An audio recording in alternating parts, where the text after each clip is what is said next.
पठामि संस्कृतं नित्यं वदामि संस्कृतं सदा ध्यायामि संस्कृतं सम्यक् वन्दे संस्कृतमातरं वन्दे संस्कृतमातरं वन्दे संस्कृतमातरम्।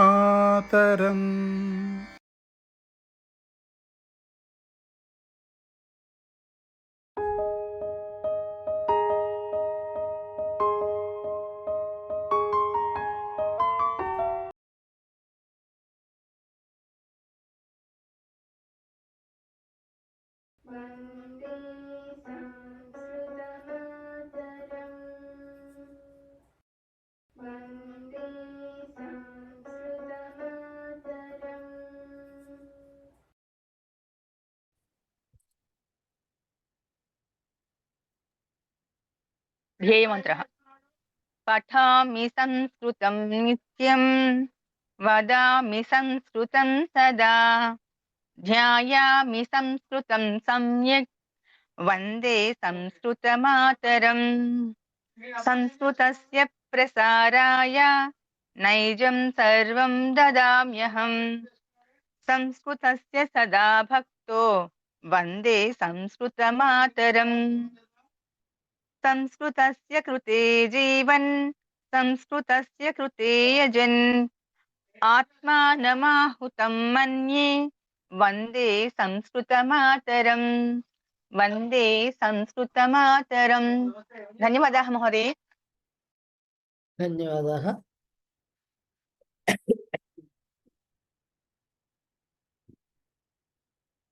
సో 2 లెవెల్స్ మీరు కంప్లీట్ చేసుకుని వచ్చారు, ప్రవేశ అండ్ పరిచయ.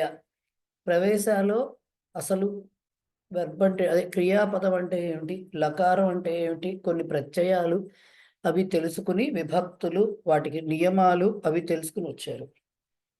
సెకండ్ లెవెల్లో మెయిన్గా నేర్చుకుంది కర్మణి ప్రయోగం అండ్ భావే. ఆఫ్ కోర్స్ కర్మణి అండ్ భావే నేర్చుకున్నారు. అండ్ దెన్ ఇంకా కొన్ని దానికి రిలేటెడ్ ప్రత్యయాలు కొన్ని నేర్చుకున్నారు, స్వర సంధులు నేర్చుకున్నారు. ఇవన్నీ పరిచయాలు నేర్చుకోవడం జరిగింది. అదే కాకుండా లింగ్ లకార రూపాలు నేర్చుకున్నారు, సంభావనార్థ లింగ్ లకార రూపాలు నేర్చుకున్నారు.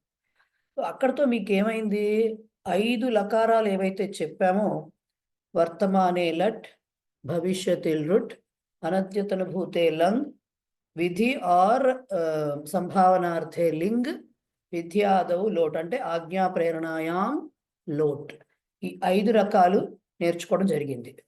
10 రకాలు ఉన్నా మనం 5 రకాల మీదే ఫోకస్ చేస్తున్నాం కాబట్టి ఆ 5 రకాల రూపాలు నేర్చుకోవడం జరిగింది. కాబట్టి ఇంకా ఆ రూపాల యూసేజే తప్ప మీరు మళ్ళీ లకారాలు అనేవి నేర్చుకోవడం అనేది ఇప్పుడు జరగదు. అవే యూజ్ చేసుకుంటారు, ఆ బేస్ పడిపోయింది కాబట్టి. అది కర్మణి కావచ్చు, కర్తరి కావచ్చు, ఏదైనా కావచ్చు. అండ్ నేర్చుకున్న ప్రత్యయాలు ఏంటి, మొత్తం పరిచయ వరకు త్వాతుమున్ యప్ తవతు ఇవన్నీ అక్కడ ప్రవేశాలు నేర్చుకున్నారు. నెక్స్ట్ క్త ప్రత్యయం తవ్యత్ అనియర్ ఇవేమో పరిచయాలు నేర్చుకున్నారు. సో ఎన్నైనాయి మనకి, 4, 3, 7 ప్రత్యయాలు అయిపోయినాయి. రైట్. ఇంకా ఏముంటాయి, శానచ్ ప్రత్యయం, శత్రు ప్రత్యయం అనేవి. అంటే మీకు రూపాలు ఇచ్చినప్పుడు ఏం చేస్తుంటారంటే 9 రూపాలుగా చెప్తూ ఉంటారు యూజువల్గా ప్రత్యయ రూపాలు అవి కొన్ని. సో దాంట్లో ఇంకో 2 ప్రత్యయాలు మిగిలిపోయినాయి మనకి, అవి శిక్షా లెవెల్లో నేర్చుకుంటారు. సరే, వస్తే ఈ పరిచయ అయిపోయిన తర్వాత మరి శిక్షకు వచ్చేసరికి ఏం అసలు ఇదిగా ఏం ఉంటుంది, పాఠ్యక్రమం మనకి సిలబస్ అంటాం కదా, అది ఏముంటుంది. శిక్షకు వచ్చేసరికి యాజ్ యూజువల్ మన పద్ధతి ప్రకారంగా మన టెక్స్ట్ బుక్లో సూక్తులతో స్టార్ట్ అవుతుంది లెసన్. సూక్తులు, గ్రామర్ పార్ట్ ఉంటుంది. తర్వాత కొత్తగా నేర్చుకునేది ఏమిటి శిక్షలో అంటే అన్వయ రచన అనేది నేర్చుకుంటారు. ఓకే, అన్వయ రచన అంటే ఇంతవరకు పరిచయాలు అన్వయ క్రమము అని చూశారు, ఒక సెంటెన్స్ ఫార్మాట్లో ఉండేది. అన్వయ అర్థము అని చూశారు, ఆ సెంటెన్స్కే మీనింగ్స్ ఇచ్చేది. అంటే శ్లోకంలో జంబుల్డ్గా ఉండే వర్డ్స్ అన్నిటినీ కూడా ఒక పద్ధతి ప్రకారం వాక్య రూపంలో రాస్తే వచ్చేదాన్ని అన్వయ క్రమము అంటారు. సో అన్వయ క్రమం ఎలా వస్తుంది, మన ఇష్టం వచ్చినట్టు రాయకూడదు కదా, అన్వయ క్రమం ఎలా వస్తుంది అనే పద్ధతిని నేర్చుకుంటారు. కొత్తగా నేర్చుకునే శిక్షలో అది. అండ్ అది కంటిన్యూ అవుతుంది కోవిదాకి కూడా, అంటే నెక్స్ట్ లెవెల్కి కూడా. అండ్ స్వర సంధులు ఒకటే అయినాయి మనకి దేంట్లో పరిచయాలు.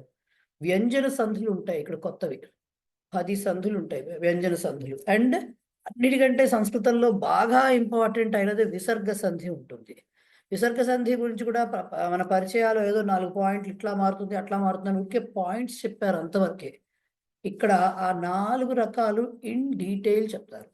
ఓకే, సో వ్యంజన సంధులు కొంచెం ఫస్ట్ నుంచి కొద్దిగా జాగ్రత్తగా ఫాలో అవ్వాలి. అంటే ఆల్రెడీ ఇదివరకు చిన్నతనంలో తెలుగు చదువుకుని సంధులు కాస్త బేస్ ఉన్న వాళ్ళైతే ప్రాబ్లం లేదు. అసలు మొత్తంగా తెలియకపోతే కొంచెం ఎఫర్ట్ పెట్టాల్సి వస్తుంది. అదేం పెద్ద బ్రహ్మ విద్య కాదు, ఎక్కడో మిన్ను విరిగి మీద పడదు, కొంచెం ఎఫర్ట్ పెట్టాల్సి వస్తుంది. అండ్ అన్వయ రచనకు కూడా ఏం కావాలి, ఫస్ట్ నుంచి పాత వాళ్ళకైతే బాగా తెలుసు, విభక్తులు శబ్ద రూపాలు చాలా ఇంపార్టెంట్ అని చెప్తాను నేను. సో శబ్ద రూపాలు కంపల్సరీ రావాలి, ఎందుకంటే విభక్తుల ద్వారా అన్వయ రచన జరుగుతుంది. విభక్తి పూర్వక ప్రశ్నవాచక శబ్దాల ద్వారా అన్వయ రచన జరుగుతూ ఉంటుంది. కాబట్టి అవన్నీ తెలియాలి, రైట్? అందుకనే నేను పరిచయాలు చివరికి వచ్చేసరికి మీకు ఆ బాక్సులు వేసి బుక్లో ఇచ్చినవి మీరు అంతా అవి చూడొద్దు. కేవలం ఇచ్చిన శ్లోకంలో ఏ విభక్తికి ఏ వర్డ్ చెందుతుందో రాయండి, ఏ శబ్దము ఏ విభక్తిలో ఉందో, అలాగే అవ్యయాలు ఏమిటో అవి మాత్రం ఐడెంటిఫై చెయ్యండి చాలు అని చెప్పాను నేను, రైట్? ఎందుకంటే ఇక్కడ అది పనికొస్తుంది ఇప్పుడు.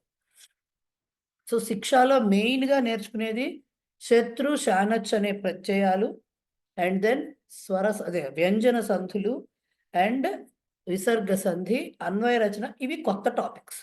ఇవి కాకుండా మనకి మామూలుగా ఉండేటటువంటి సూక్తులు, సుభాషితాలు, మళ్ళీ దీంట్లో అంటే శిక్షకు వచ్చేసరికి ప్రవేశలాగా ప్రహేళిక ఉంటుంది, ఇవన్నీ ఉంటాయి. కావ్య కథ ఉంటుంది, అండ్ దెన్ ఇంకే ఉంటాయి అన్వయ రచన కాకుండా సంధులు ఉన్నాయి. సంధుల తర్వాత అగ్రాహ్య విషయాలు ఉంటాయి. ఇంకొక కొత్త టాపిక్ ఏంటంటే దీంట్లో లౌకిక న్యాయాలు అని ఉంటాయి. లౌకిక న్యాయాలు అంటే ఏమిటో ఆ టాపిక్ వచ్చినప్పుడు నేను చెప్తాను. అవి తెలుగులో ఉంటాయి, అంటే ఏ మీడియంలో ఎవరు రాస్తుంటే వాళ్ళ దీంట్లో ఉంటాయి. అవి ఎలా రాస్తామనేది మొత్తానికి అది చెప్తాం. సో సంగ్రాహ్య విషయాలు ఇక్కడ కూడా ఉంటాయి. సో ఇవి ఓవరాల్గా అంటే గ్రామర్ పార్ట్ కాకుండా ఉండేవి ఇవి. దీంట్లో అందరికీ తెలుసు, మనకు పరిచయం వరకు చదువుకున్న వాళ్ళందరికీ అయితే పరిచితమే ఇది విషయం. కావ్య కథ అనే టాపిక్ మనం అసలు టచ్ చెయ్యము క్లాస్లో.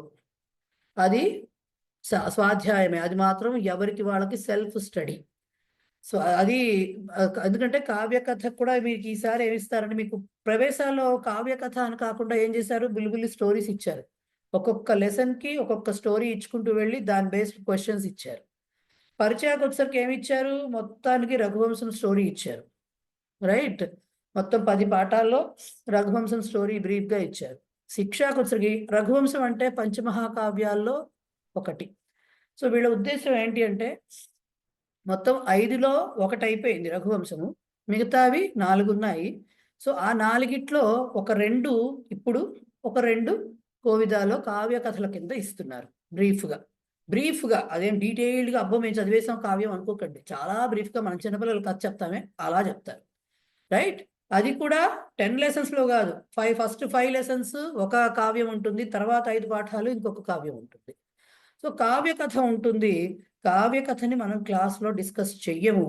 మీరు వాళ్ళు ఎట్లా చదువుకుని డౌట్స్ ఉంటే నాకు మెసేజ్ చేస్తే నేను ఆన్సర్ ఇస్తాను. ఒకవేళ అది అందరికీ తెలియాల్సిన డౌట్, ఎవరికి వాళ్ళకి అందరికీ తెలిస్తే మంచిది అనుకునే డౌట్ ఉంటే క్లాస్లో చెప్పడం జరుగుతుంది. ఆ లైనో ఆ మీనింగో అంతే, క్లాస్లో అడిగినా చెప్తా, అది వేరే విషయం. బట్ ఏమైనా డౌట్స్ ఉంటే అడగండి అని చెప్పినప్పుడు. కావ్య కథ మాత్రం మనం ఇక్కడ టచ్ చేయం. మన ఫోకస్ కొత్తగా వచ్చిన వాళ్ళకి చెప్తున్నానండి, ఇక్కడ క్లాస్లో బాగా నేను ఫోకస్ చేసేది ఏంటంటే గ్రామర్ పార్ట్. ఎందుకంటే ఆ గ్రామర్ అనేది కొంచెం అందరికీ తొందరగా కొరుకుడు పడే విషయం కాదు, కాబట్టి మనం దాన్ని ఉన్నంతలో, నాకు వచ్చినంతలో, అక్కడ ఇచ్చినంతలో, మీకు ఏ లెవెల్ వరకు అయితే చెప్పగలిగారో నాకు వచ్చినంతలో అది మాత్రం ఎక్స్ప్లెయిన్ చేయడానికి నేను ట్రై చేస్తాను. దాని మీదే మన యొక్క ఫోకస్ అంతా ఉంటుంది. మిగతావి చెప్తాము, బట్ దాని మీద ఎక్కువ ఫోకస్ ఉంటుంది. నెక్స్ట్ ప్రతి లెసన్కి ఈసారి పరిచయ వరకు మీకు అందరికీ ప్రతి లెసన్కి ఎక్సర్సైజ్ వచ్చింది, రైట్? శిక్షకు అట్లా ఉండదు, ఎందుకంటే దీంట్లో లింకులు ఉంటాయి. ఫస్ట్ లెసన్కి సెకండ్ లెసన్కి ఇట్లా లింకులు ఉంటాయి కొంచెం. సో అందుకని రెండిటికి కలిపి వస్తుంది ఒకే ఎక్సర్సైజ్. అంటే ఇప్పుడు చూడండి, ప్రథమా విభక్తి ఒకటి చెప్పి ఒక దాంట్లో ద్వితీయ నుంచి వేరే దాంట్లో చెప్తారు. సో అలా వచ్చినప్పుడు మనం దాని ఒక్క బేస్ మీదే మనం ఎక్సర్సైజ్ ఫామ్ చేయడం కష్టం. సో అందుకని ఏం చేస్తామంటే 2 పాఠాలకు కలిపో అవకాశాన్ని బట్టి ఒక పాఠాలు అలా వస్తాయి ఎక్సర్సైజ్లు. దాన్ని బట్టి ఏ లెసన్ అయిపోయింది అందుకని ప్రతి పాఠం అయిపోగానే ఎక్సర్సైజ్ రాలేదని కంగారు పడకండి. దాన్ని బట్టి ఫస్ట్ 2కు ఉందా, లేకపోతే ఫస్ట్ దానికి విడిగా ఉండి సెకండ్ అండ్ థర్డ్ కలిపి ఉందా, అది దాని మీద డిసైడ్ అవుతుంది. ఆ లింక్ని బట్టి ఎక్సర్సైజ్లు వస్తాయి. రైట్. సో ఒక్కసారి మళ్ళీ ఓవర్వ్యూ చూసినట్లయితే ఏమేమి ఉన్నాయి అనేది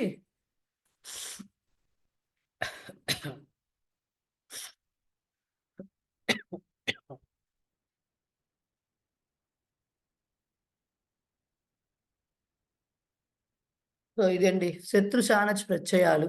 ఏ 2 పద సంగ్రహం అని ఉంటుంది, అదేంటో నేను చెప్తాను.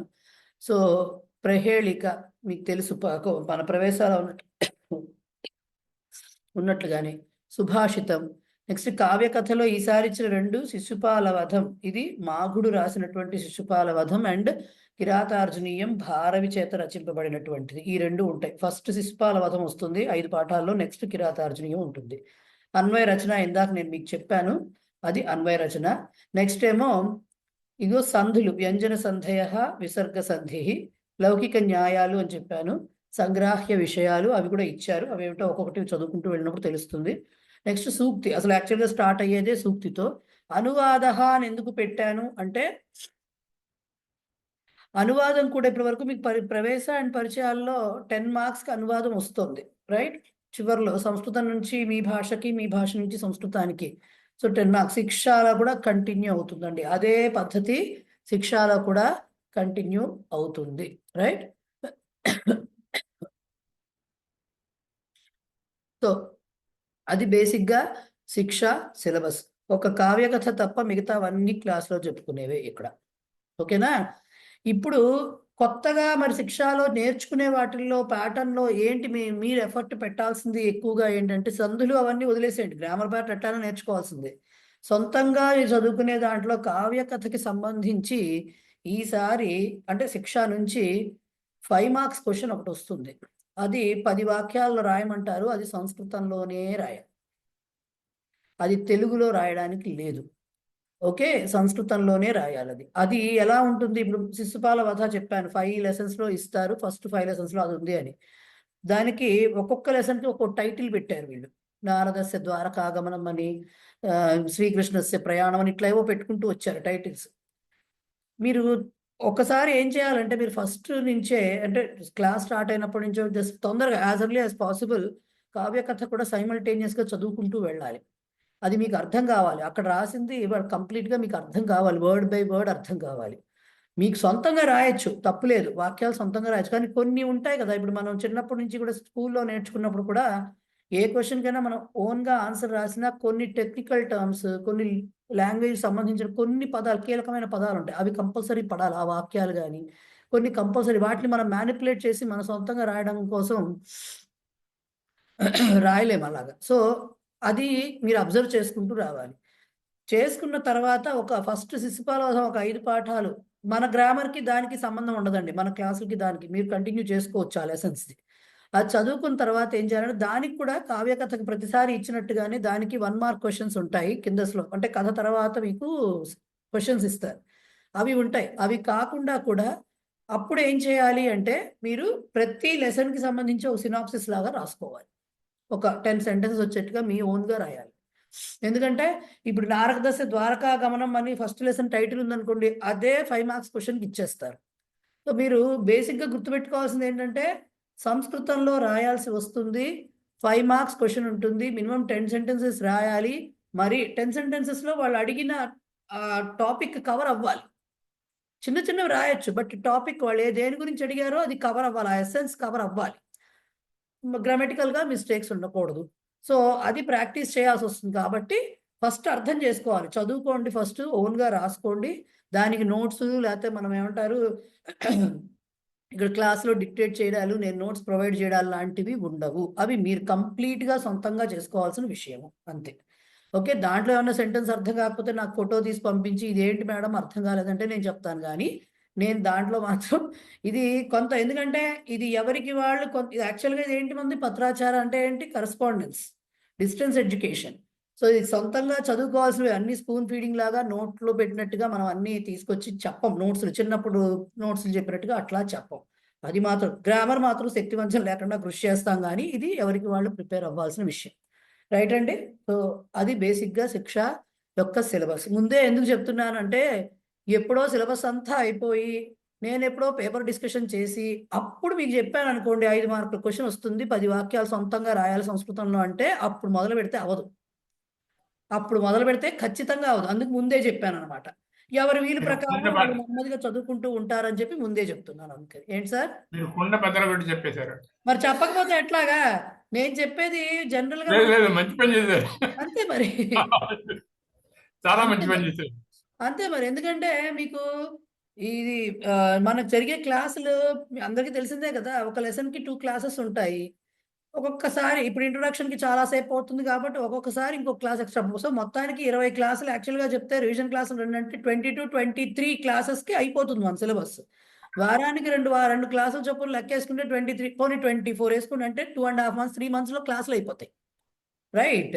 అయిపోయిన తర్వాత అప్పుడు చెప్తే అప్పుడు ఇంకా 1 month 1.5 month టైం ఉంటే మీకు ఎక్కడ జరుగుతుంది? టైం సరిపోదు రాసుకోవడానికి. సొంత తెలుగు అయితే రాసేస్తాం, మన మించిన పండితులు రాసి పారేస్తాం, సంస్కృతంలో రాయాలి కదా మరి. సో దాని గురించి ప్రాక్టీస్ చేసుకోవాల్సింది ఉంది. అండ్ ఇంకోటండి, కొత్తగా వచ్చిన వాళ్ళకి చెప్తున్నాను. ఎందుకు కొత్తగా వచ్చిన వాళ్ళకంటే, పాత వాళ్ళకైతే అన్ని ఇవన్నీ వాటి ఆటోమేటిక్గా అలా ఫాలో అయిపోతున్నారు. వీళ్ళకి స్టూడెంట్స్కి ఒక చర్చా వేదిక అని ఒక గ్రూప్, వేరే గ్రూప్ ఉందండి, వాట్సాప్ గ్రూప్. వాళ్ళు అంటే ఇప్పుడు లింక్ ఏ గ్రూప్లో అయితే వచ్చిందో అది అఫీషియల్ గ్రూప్. అంటే అఫీషియల్ అంటే నా దగ్గర నుంచి వచ్చే గ్రూప్.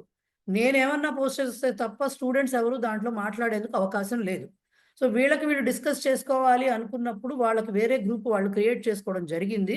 నేను నామకే వాస్తే దాంట్లో ఉంటాను అంతే, నేను ఏమి ఇన్వాల్వ్ అవ్వను. వాళ్ళు కొట్టుకోగా వీళ్ళ వల్ల అవ్వట్లేదంటే అప్పుడు నా ఇంటర్ఫిరెన్స్ ఉంటుంది. సో అదొక గ్రూప్ ఉందండి. వాళ్ళు ఏం చేస్తూ ఉంటారంటే, వాళ్ళ డౌట్స్ వచ్చినా పెట్టుకుంటూ ఉంటారు. కొంతమందికి వీలైనప్పుడు వాళ్ళు క్లాస్ లేని రోజుల్లో వాళ్ళు అంటే జూమ్ మీటో ఏదో ఒక మీటింగ్ పెట్టుకుని డిస్కషన్స్ కూడా చేసుకుంటున్నారు. అలా కొత్తగా ఉన్న వాళ్ళు ఎవరన్నా అట్లా జాయిన్ అవుదాము అనుకుంటే నాకు మెసేజ్ చేస్తే నేను యాడ్ చేయడం జరుగుతుంది ఆ గ్రూప్లో. కంపల్సరీ ఏం లేదండి, ఇది వాళ్ళ సొంతంగా వాళ్ళ కంబైన్డ్ స్టడీస్ కోసం పెట్టుకున్న గ్రూప్. అది కంపల్షన్ కాదు ఇది. దాంట్లో నేనేమి లింకులు పంపించను, దానికి సంబంధించి నేను జస్ట్ స్పెక్టేటర్ నేను ఆ గ్రూప్లో. ఓకేనా? అదండి సంగతి. సో ఇక్కడికి నా ఉపోద్ఘాతం అంతా పూర్తయింది.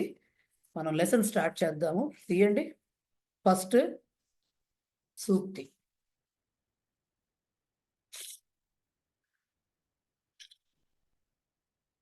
పేజెస్ డిఫరెంట్గా ఉంటాయండి, కొంచెం చూసుకోండి. ఈ పుస్తకాలు మారుతున్న కొద్దీ పేజెస్ డిఫరెంట్ అవుతాయి, పేజ్ నెంబర్స్ అవి డిఫర్ అవుతాయి. ఫస్ట్ లెసన్ మీరు ఫాలో అవుతూ చూసుకోవాల్సి వస్తుంది. సో ఫస్ట్ లెసన్లోనే మనకి తీస్తున్నాం కాబట్టి సూక్తి చూసుకోండి. సతాం హి సందేహపదేషు వస్తుషు ప్రమాణం అంతఃకరణ ప్రవృత్తయః. ఏం చెప్పారు? సతాం హి సందేహపదేషు వస్తుషు ప్రమాణం అంతఃకరణ ప్రవృత్తయః. ఓకే, ప్రమాణం అంతఃకరణ ప్రవృత్తయః అనేది ఒకటే మాట. ప్రమాణం స్ప్లిట్ చేశాక ఏమిటి అంటే ఏమిటి? సతాం అంటే భవతాం లాగా షష్ఠీ విభక్తి బహువచనం వస్తుంది. సత్ శబ్దానికి ఉంది కదా మనకి. సంతౌ సంతః పరహిత, అది మా సంతః అనే విషయం మీకు పదం మీకు తెలుసు కదా అందరికీ. సంతః అనే పదం తెలుసు, అంటే సత్పురుషాః అని అర్థం. సంతః అర్థాత్ సత్పురుషాః. సో దాంట్లో మన షష్ఠీ విభక్తి బహువచనం ఏమిటి? సతాం వస్తుంది. సతాం అంటే సత్పురుషాణం, అంటే సత్పురుషులకు సందేహపదేషు వస్తుషు. సందేహపదేషు అంటే వస్తుషు, వస్తువుల యందు అని మనకు తెలుస్తుంది. వస్తుషు అంటే సందేహపదేషు అంటే కొంచెం డౌట్ఫుల్గా ఉన్నటువంటి విషయాల్లో. వస్తువులు అంటే ఏదో థింగ్, మెటీరియలిస్టిక్ థింగ్ అని కాదు, ఏదో ఆ సిచ్యుయేషన్స్ అయినా కావచ్చు. సో ఏదైనా సందేహాత్మకంగా ఉన్నటువంటి పరిస్థితుల్లో ఆర్ వస్తువుల్లో ఆర్ విషయాల్లో వాళ్ళకి ఏంటిట ప్రమాణం అంటే మెజర్ ఏంటి, వాళ్ళకి స్టాండర్డ్ ఏంటి, ఆ స్కేల్ ఏంటి, వాళ్ళు దేన్ని ఫాలో అవుతారు అంటే అంతఃకరణ ప్రవృత్తయ. అంతఃకరణం అంటే మనస్సు, దాని ప్రవృత్తయ అంటే దాని యొక్క అదేం చెప్తోంది, మనస్సు ఎలా మాట్లాడుతోంది, ఎలా చెప్తోంది మనకి అనేది మాత్రమే. ప్రవృత్తి అనే మాటకి చాలా అర్థాలు ఉన్నాయండి. ప్రవృత్తి స్త్రీలింగ శబ్దం చాలా ఉన్నాయి. అలవాటు అనేది ఉంది, ప్రవర్తన అనేది ఉంది, స్వభావము అనే మాట ఉంది, ఇలా చాలా ఉన్నాయి. సో ఇక్కడ అంతఃకరణ ప్రవృత్తి అంటే మనసు యొక్క స్వభావం, అది చెప్పే విషయాలు అని అర్థం అన్నమాట. సో ఏమిటి చెప్తున్నారు, మనకి డౌట్ వచ్చింది అనుకోండి, చాలా డౌట్స్ వచ్చేస్తున్నాయి. ఇప్పుడు ఒక డైలమాలోకి వెళ్ళిపోతాం. మన లైఫ్లో చాలా మందికి ఆ సిచ్యువేషన్స్ వస్తాయి, అందరికీ వస్తాయి ఆల్మోస్ట్ చెప్పాలంటే. ఎటు వెళ్ళాలి, ఏ దారి ఎంచుకోవాలి, ఏం చేయాలి, ఏ డిసిషన్ తీసుకోవాలి, ఆ డైలమాలో అందరం పడతాం కదా. ఆ దాంట్లో ఇప్పుడు ఇది చేస్తే మంచిదే తేల్చుకోలేకపోతాం. అప్పుడు ఏం చేయాలంటారు, అందరూ హిందీలో చెప్తారే, దిల్ సే కరో అనే మాట వాడతారు హిందీలో ఎక్కువగా. అంటే ఏంటి, మనసు చెప్పింది వినాలి అని. అది పక్షపాతం, మనకు నచ్చినా నచ్చకపోయినా పక్షపాతం లేకుండా కరెక్ట్ గా చెప్తుంది, అది మొహం పగిలేటట్టు. రైట్, అది మనకు తప్పవచ్చు, మనం వేరేది కోరుకోవచ్చు, మన బుద్ధి అబ్బెబ్బే ఇట్లా చేస్తే ఎట్లాగా, అబ్బు నా ఈగో హర్ట్ అవుతుంది అనిపించవచ్చు, కానీ మనసు అలా చెప్పదు. మనసు మాత్రం కరెక్ట్ గా నువ్వు చేస్తుంది తప్పు అని చెంప పగలగొట్టినట్టు చెప్తుంది. సో ఎప్పుడూ కూడా సత్పురుషులకి గనక ఇలాంటి పరిస్థితి వస్తే వాళ్ళు బేస్గా తీసుకునేది, వాళ్ళు దేనిని అనుసరిస్తారు. ప్రమాణం అంటే ఏంటి, ఇప్పుడు మీకు ఒక విషయం తెలియదండి, శాస్త్ర ప్రమాణాన్ని అనుసరించి చేస్తాం అంటారు కదా, అంటే శాస్త్రంలో ఏం చెప్తే దాని ప్రకారం చేస్తారు. అలాగే వీళ్ళు ఏ ప్రమాణాన్ని వీళ్ళు తీసుకుంటారు, మనస్సు చెప్పే విషయాన్ని వాళ్ళు గ్రహించి దాని ప్రకారం చేస్తారు. అక్కడ సిచ్యుయేషన్స్ అన్ని డిఫరెంట్ గా ఉండొచ్చు, కానీ నా మనసుకి నాకెందుకో ఇట్లాగే అనిపిస్తుంది, నేను ఇట్లాగే చేస్తాను అని దాన్నే ఫాలో అవుతారు. అది దాని యొక్క అర్థము. ఎంవి రావు గారు చెప్పండి సార్. హ్యాండ్ రైజ్ అప్పుడే. సంతామా సతామా? సతాం. సంతాం కదా, అంటే సంత సంత అంటే సంతడు కదా. సంత కాదండి, సంతలో కూరలు లేవు, మాకు బుధవారమే వస్తుంది. కానీ సంత సేయింగ్స్ లేదు, చెప్తా వినండి. మీకు భవాన్ శబ్దం, భవత్ శబ్దంలో పుంలింగ స్త్రీలింగ నపుంసక లింగాలు ఉంటాయి కదా. సో భవాన్ శబ్దంకి ఎలా వస్తుంది, భవాన్ భవంతో భవంతః వస్తుంది కదా. అలాగే అలాగే భవతి భవత్యౌ భవత్యః వస్తాయి కదా. అట్లాగే సత్ అనే ప్రాతిపదికకి కూడా సన్, సతీ, సత్ అనే 3 రకాలటువంటి వస్తాయి. ఓకే, మీరు ఇంకో మాట చెప్పండి. సత్ అనే ప్రాతిపదికకి భవత్కి భవాన్, భవతి, భవత్ అనేవి ఎట్లయితే వస్తాయో, సత్ అనే ప్రాతిపదికకి సన్, సతీ, సత్ అనే 3 వస్తాయి. సన్ అనేది పుంలింగం, సతీ అనేది స్త్రీలింగం, సత్ అనేది నపుంసకలింగం. ఇప్పుడు ఈ సన్ శబ్దం ఎలా వస్తుంది, భవత్ శబ్దంలో వస్తుంది, భవాన్ శబ్దంలో వస్తుంది. సో భవాన్ భవంతో భవంతః లాగానే సన్ సంతో సంతః అని వస్తుంది. కాకపోతే మనం వాడుతున్నటువంటి సన్, ఎక్కడైనా మీరు వాక్యాల్లో సన్ అని కనిపించింది, అది వేరే రూపం, అది శత్రు ప్రత్యయం వచ్చినప్పుడు చెప్తా దాని సంగతి. ఇది noun form, that is verb form. So ఇది నౌన్ ఫామ్ లో సన్ అంటే పుంలింగంలో వస్తుంది. దానికి భవత్ శబ్దం ఎలా వస్తుందో పుంలింగంలో అలాగే వచ్చి భవతః భవతోః భవతాం, షష్ఠీ విభక్తి కదా భవంత్, దానికి అలాగే సతః సతోః సతాం అని వస్తుంది, షష్ఠీ విభక్తి దీనికి. అందుకని సతాం అనేది కరెక్ట్, అది రైట్. ఓకే, సో 1 minute ఇది జూమ్ సెషన్ క్లోజ్ అవుతుంది. అందరూ మళ్ళీ లాగిన్ అవ్వాలి. మళ్ళీ ఎందుకు చెప్తున్నానంటే కొంచెం క్లాస్కి అలవాటు పడేంత వరకు తప్పదు నాకు. సో అదనమాట అండి. నెక్స్ట్ సూక్తి తర్వాత వాళ్ళు కంటిన్యూ చేసింది ఏంటి, పరిచయాలో ఏం చేసాం మనం, పరిచయ పాఠస్య ఆర్ పరిచయ పాఠ్యక్రమస్య పునశ్చరణం. ఆల్రెడీ మనం చేసినట్టున్నాం, మళ్ళీ చెయ్యక్కర్లేదేమో, బట్ స్టిల్ అదే వాళ్ళు చెప్పుకుంటూ వస్తున్నారు అనమాట. విశేష భావం నేర్చుకున్నాం కదా పరిచయాలు. ఏమండి, ఒకటి గుర్తుపెట్టుకోండి, అదేదో పరిచయం అయిపోయింది, అది ఇంకా మనకు అక్కర్లేదు అనుకోకండి. జీవితాంతం నీడలాగా వెంటాడుతూనే ఉంటాయి అవన్నీ. మళ్ళీ విశేష భావం కానీ ఏదైనా ఒక వాక్యం రావాలంటే ఇవన్నీ రావాల్సిందే. ఒక వాక్యం రాయాలి మొదలు పెడితే విశేష భావం, దాని విభక్తి ఎలా చెప్పుకున్నాం దానికి. సో ఏది కూడా ఇక్కడతో అయిపోయింది, ఇది అయిపోయింది కదా.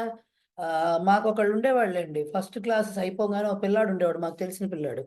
ఫస్ట్ క్లాస్ అయిపోగానే ఫస్ట్ క్లాస్లో ఉండేవాడు. వాడికి క్లాస్లో ఏ పాఠం అయిపోతే ఆ పేజ్ చింపేసేవాడు. చింపేసేసేవాడు ఆ పేజ్. పుస్తకం సంవత్సరం వచ్చేసరికి పుస్తకం అంతా 3 సార్లు కొనేది వాళ్ళ అమ్మ పాపం 3 సార్లు ఎందుకంటే ప్రతిసారి ఈ లెసన్ అయిపోయింది టీచర్ చెప్పేసిందని చెప్పి అది చింపి అవతల పారేసేవాడు. చివరికి వస్తే అసలు టెక్స్ట్ బుక్ మిగిలేది కాదు. సో అలా అయిపోయింది. మనకి ఇంక జీవితంలో మనకి దాంతో సంబంధం లేదు. ఇలాంటివన్నీ చల్లవండి. అవన్నీ అవ్వవు. 10th క్లాస్ అయిపోయి ఎంపీసీ తీసుకోగానే బైపీ గ్రూప్ తోటి మనకు సంబంధం లేనట్టు బయాలజీ, బాటనీ, జువాలజీ సంబంధం లేనట్టుగా ఇక్కడ అలా ఉండదు.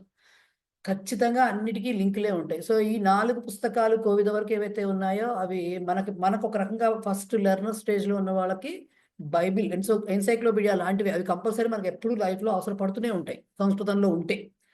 సో విశేష్య భావం నేర్చుకున్నాము. దాని గురించే వాళ్ళు కొన్ని వాక్యాలు ఇచ్చారు. ఏంటి విశేష్య భావం అంటే యల్లింగం యద్వచనం యా విభక్తి విశేష్యస్య తల్లింగం తద్వచనం సా విభక్తి విశేషణస్య చాపి. ఇదే కదా. ఏ విశేష్యానికి అంటే నౌన్కి ఏ లింగం, ఏ విభక్తి, ఏ వచనం ఉంటుందో దానికి సంబంధించిన విశేషణ పదానికి కూడా అదే లింగము, అదే వచనము, అదే విభక్తి ఉంటుంది అనేది మనకి దాన్ని ఏమంటారు విశేష భావం యొక్క రూల్. అయితే విశేషణాలంటే ఏమిటి, అడ్జెక్టివ్స్ అంటే ఏమిటి, దానికి కొన్ని నార్మల్ టర్మ్స్ తీసుకున్నాం, నార్మల్ శబ్దాలు కొన్ని తీసుకున్నాము. ఉత్తమః లేకపోతే ఉన్నతః ఇలాంటివన్నీ తీసుకున్నాము, రకరకాలు చేసాం. అది ఫస్ట్ తీసుకున్నాం. నెక్స్ట్ సంఖ్యలు కూడా విశేషణాలే అన్నాం. సంఖ్యలకు కూడా మళ్ళీ లింగాలు, వచనాలు అన్నీ ఉన్నాయన్నాం. తర్వాత మళ్ళీ సంఖ్యల్లో తర్వాత పూర్ణ ప్రత్యయాలు వచ్చాయి సంఖ్యలకి. మళ్ళీ ఆ పూర్ణ ప్రత్యయాలకు కూడా మళ్ళీ విశేషణాలు ఉంటాయి బాబు. 25 వరకునేమో తమాతమి అవేవి రావు, తమము 20 నుంచి అవి 3 కూడా వస్తాయని చెప్పాం. ఇవి కాక చిత్తుచన ప్రయోగంతో చెప్పాం. అంటే ఎన్ని రకాలుగా వాక్యం రాసేప్పుడు గుర్తుపెట్టుకోవాలో చూడండి. ఓకే. గ్రామే అనేది మనకు తెలుస్తుంది. సప్తమి విభక్తిలో ఉంది గ్రామే ఏకహ దేవాలయ అస్తి అని రాస్తాం. కానీ మనం చెప్దాం అనుకుంది ఏంటి, ఒకానొక గ్రామములో అని చెప్పాలని మన ఉద్దేశం. అప్పుడు కించిత్ గ్రామే అనడానికి లేదు. ఖచ్చితంగా గ్రామేకి సప్తమి రాసినప్పుడు దీనికి కూడా కస్మింశ్చిత్ సప్తమి రాసి తీరాల్సిందే. రైట్. కస్మింశ్చిత్ గ్రామే ఏకహ దేవాలయ. మళ్ళీ అక్కడ కూడా చూడండి, దేవాలయ అన్నప్పుడు ఏకం దేవాలయం అనడానికి లేదు. ఏకహ ఏకం దేవాలయ అనడానికి లేదు. దేవాలయ పుంలింగం కాబట్టి ఏకహ అనాల్సిందే. సో ఇవి ఒక వాక్యం రాసి ఎక్కడ పోతాయండి, కరెక్టే రాసే కదా. మన బుర్రకి కరెక్ట్ గానే అనిపిస్తూ ఉంటుంది. ఎందుకంటే ఏక అంటే ఒకటి మీనింగ్ వస్తుంది కదా, గుడి అనే మీనింగ్ అది కాదుగా కావాల్సిన బాధ, అది కాదు కదా. అక్కడ రాస్తున్న వాక్యం కంపల్సరీ విశేష భావాలు ఉండాల్సిందే. సో విశేషణాల్లో ఇప్పుడు మామూలు పదాలు ఉన్నాయి, మామూలు విశేషణాలు ఉన్నాయి. గుణాన్ని, క్వాలిటీ చెప్పేది అంటే నాన్ క్వాలిటీని చెప్పేది గుణ శబ్దాలు, గుణవాచక శబ్దాలు ఏవైతే ఉన్నాయో అవి వస్తాయి. సంఖ్యలు వస్తాయి. సంఖ్యల తర్వాత పూర్ణ ప్రత్యయాలు వస్తాయి. అవి కాకుండా చిచ్చన ప్రయోగాలు కూడా వస్తాయి అనేది మొత్తం మనం తెలుసుకున్నాము. ఆ తర్వాత మేడం చెప్పండి. మీ మాట సరిగా బ్రేక్ అవుతుంది మేడం. బ్రేక్ అవుతోంది అంటే ఇదర్ మీ వైపు నెట్ ప్రాబ్లం ఉండాలి. నా వైపు నెట్ నా మాట వినపడుతుందండి? వినబడుతుంది. మీది బ్రేక్ అవుతుంది మేడం మధ్య మధ్యలో. అందరికీ అలాగే ఉందా, ఇవిడికి ఒక్కరికే అలా ఉందా? నాకు సరిగానే ఉందండి. సో మీ వైపు నెట్ ఇష్యూ అండి. అయితే మీ వైపు క్లియర్ గానే ఉంది మేడం మాకు. కొంతమందికి నెట్ ఇంటర్నెట్ ప్రాబ్లం ఉంటే అట్లా వస్తుంది. చూడండి, మనం పరిచయ పురస్చరణలో ఫస్ట్ విశేష భావ సాధారణ విశేషణాన్ని అంటే గుణవాచక శబ్దాహ, సంఖ్యా విశేషణాన్ని అంటే నంబర్స్, పూర్ణ ప్రత్యయ విశేషణాన్ని అంటే అది తెలుసు, వింశతి తమ అవన్నీ చెప్పుకున్నాం కదా, ఏకాదశ ద్వాదశ అవన్నీ అవి. చిచ్చన ప్రయోగ కించిత్త కాంచిత్త కశ్చిత్త కానిచిత్త కేశాంచిత్త కాసుచిత్త ఇవన్నీ కూడా చిచ్చన ప్రయోగాలకు సంబంధించింది. దీని తర్వాత ఏం చదువుకున్నాము, కర్తరి విధిలింగ్ లకారం చదువుకున్నాం. కర్తరి విధిలింగ్ అంటే లింగ్ లకారము. కర్తరిలో భవేత్ భవేతాం భవేయు వందేత వందేయాతాం వందేరన్ ఈ రూపాలన్నీ చదువుకోవడం జరిగింది. ఇది కర్తరి. తర్వాత కర్మణి భావే దాంట్లో వర్తమాన లట్ భూత అనద్యతన భూతే లంగ్ భూత రూపాన్ని లంగ్ రూపాన్ని ఆజ్ఞార్థక ఆర్ ప్రేరణార్థక లోట్. విద్యార్థకంలో లింగ రూపాలు వాడతాము, కానీ దాని బదులుగా ఇక్కడ కర్మణిలో తవ్యత్ అనియర్ అనేటువంటి ప్రత్యయాల రూపాలు మనము తెలుసుకోవడం జరిగింది. ఓకే. సో ఇవి పరిచయకు సంబంధించినటువంటి పునశ్చరణ. అదే వాళ్ళు రకరకాల దీని ఏమంటారు ఎగ్జాంపుల్స్ తోటి సెంటెన్సెస్ తోటి మళ్ళీ ఎక్స్ప్లెయిన్ చేశారు. ఆల్రెడీ ఇవన్నీ మనం చదువుకున్నాం కాబట్టి ఇక వాటి గురించి మనము పట్టించుకోకుండా డైరెక్ట్ శిక్ష టాపిక్ లోకి వెళ్ళిపోదాం.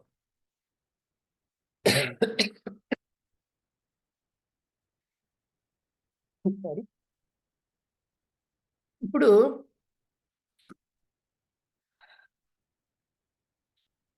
కృదంతాలు, తిঙంతాలు, సుబంతాలు, ప్రత్యయాంతాలు. రైట్? ప్రత్యయాంతాలు అంటే మీకు తెలుసు, రకరకాల ప్రత్యయాలు ఆల్రెడీ చదువుకున్నారు. ప్రత్యయాంత శబ్దాహ అంటే ఏ ప్రత్యయంతో ఎండ్ అవుతున్నాయో ఆ శబ్దాలు. తిঙంతాహ అంటే లకార రూపాలు. బేసిక్ ఐడియా చెప్తారు. తిঙంతాహ అంటే మనం చదువుకున్నటువంటి తింగ్ ప్రత్యయాలు అంతముగా కలిగిన శబ్దాలు లకార రూపాలు, మనకి చదువుకున్న 5 లకారాస్. అవి కాకుండా కృత్ ప్రత్యయాలను ఉంటాయి. కృత్ ప్రత్యయాలు కూడా వెర్బ్ మీదకే వస్తాయి. సో ఆ కృత్ ప్రత్యయాలు చాలా ఉంటాయండి, మనం అన్ని చదవము. ఆ కృత్ ప్రత్యయాలు వెర్బ్ మీదకి వచ్చినప్పుడు ఏర్పడే ఫామ్స్ ఒక్కొక్కసారి అవ్యయాలు అవ్వచ్చు, ఒక్కొక్కసారి లింగ భేదాలతో ఉండొచ్చు.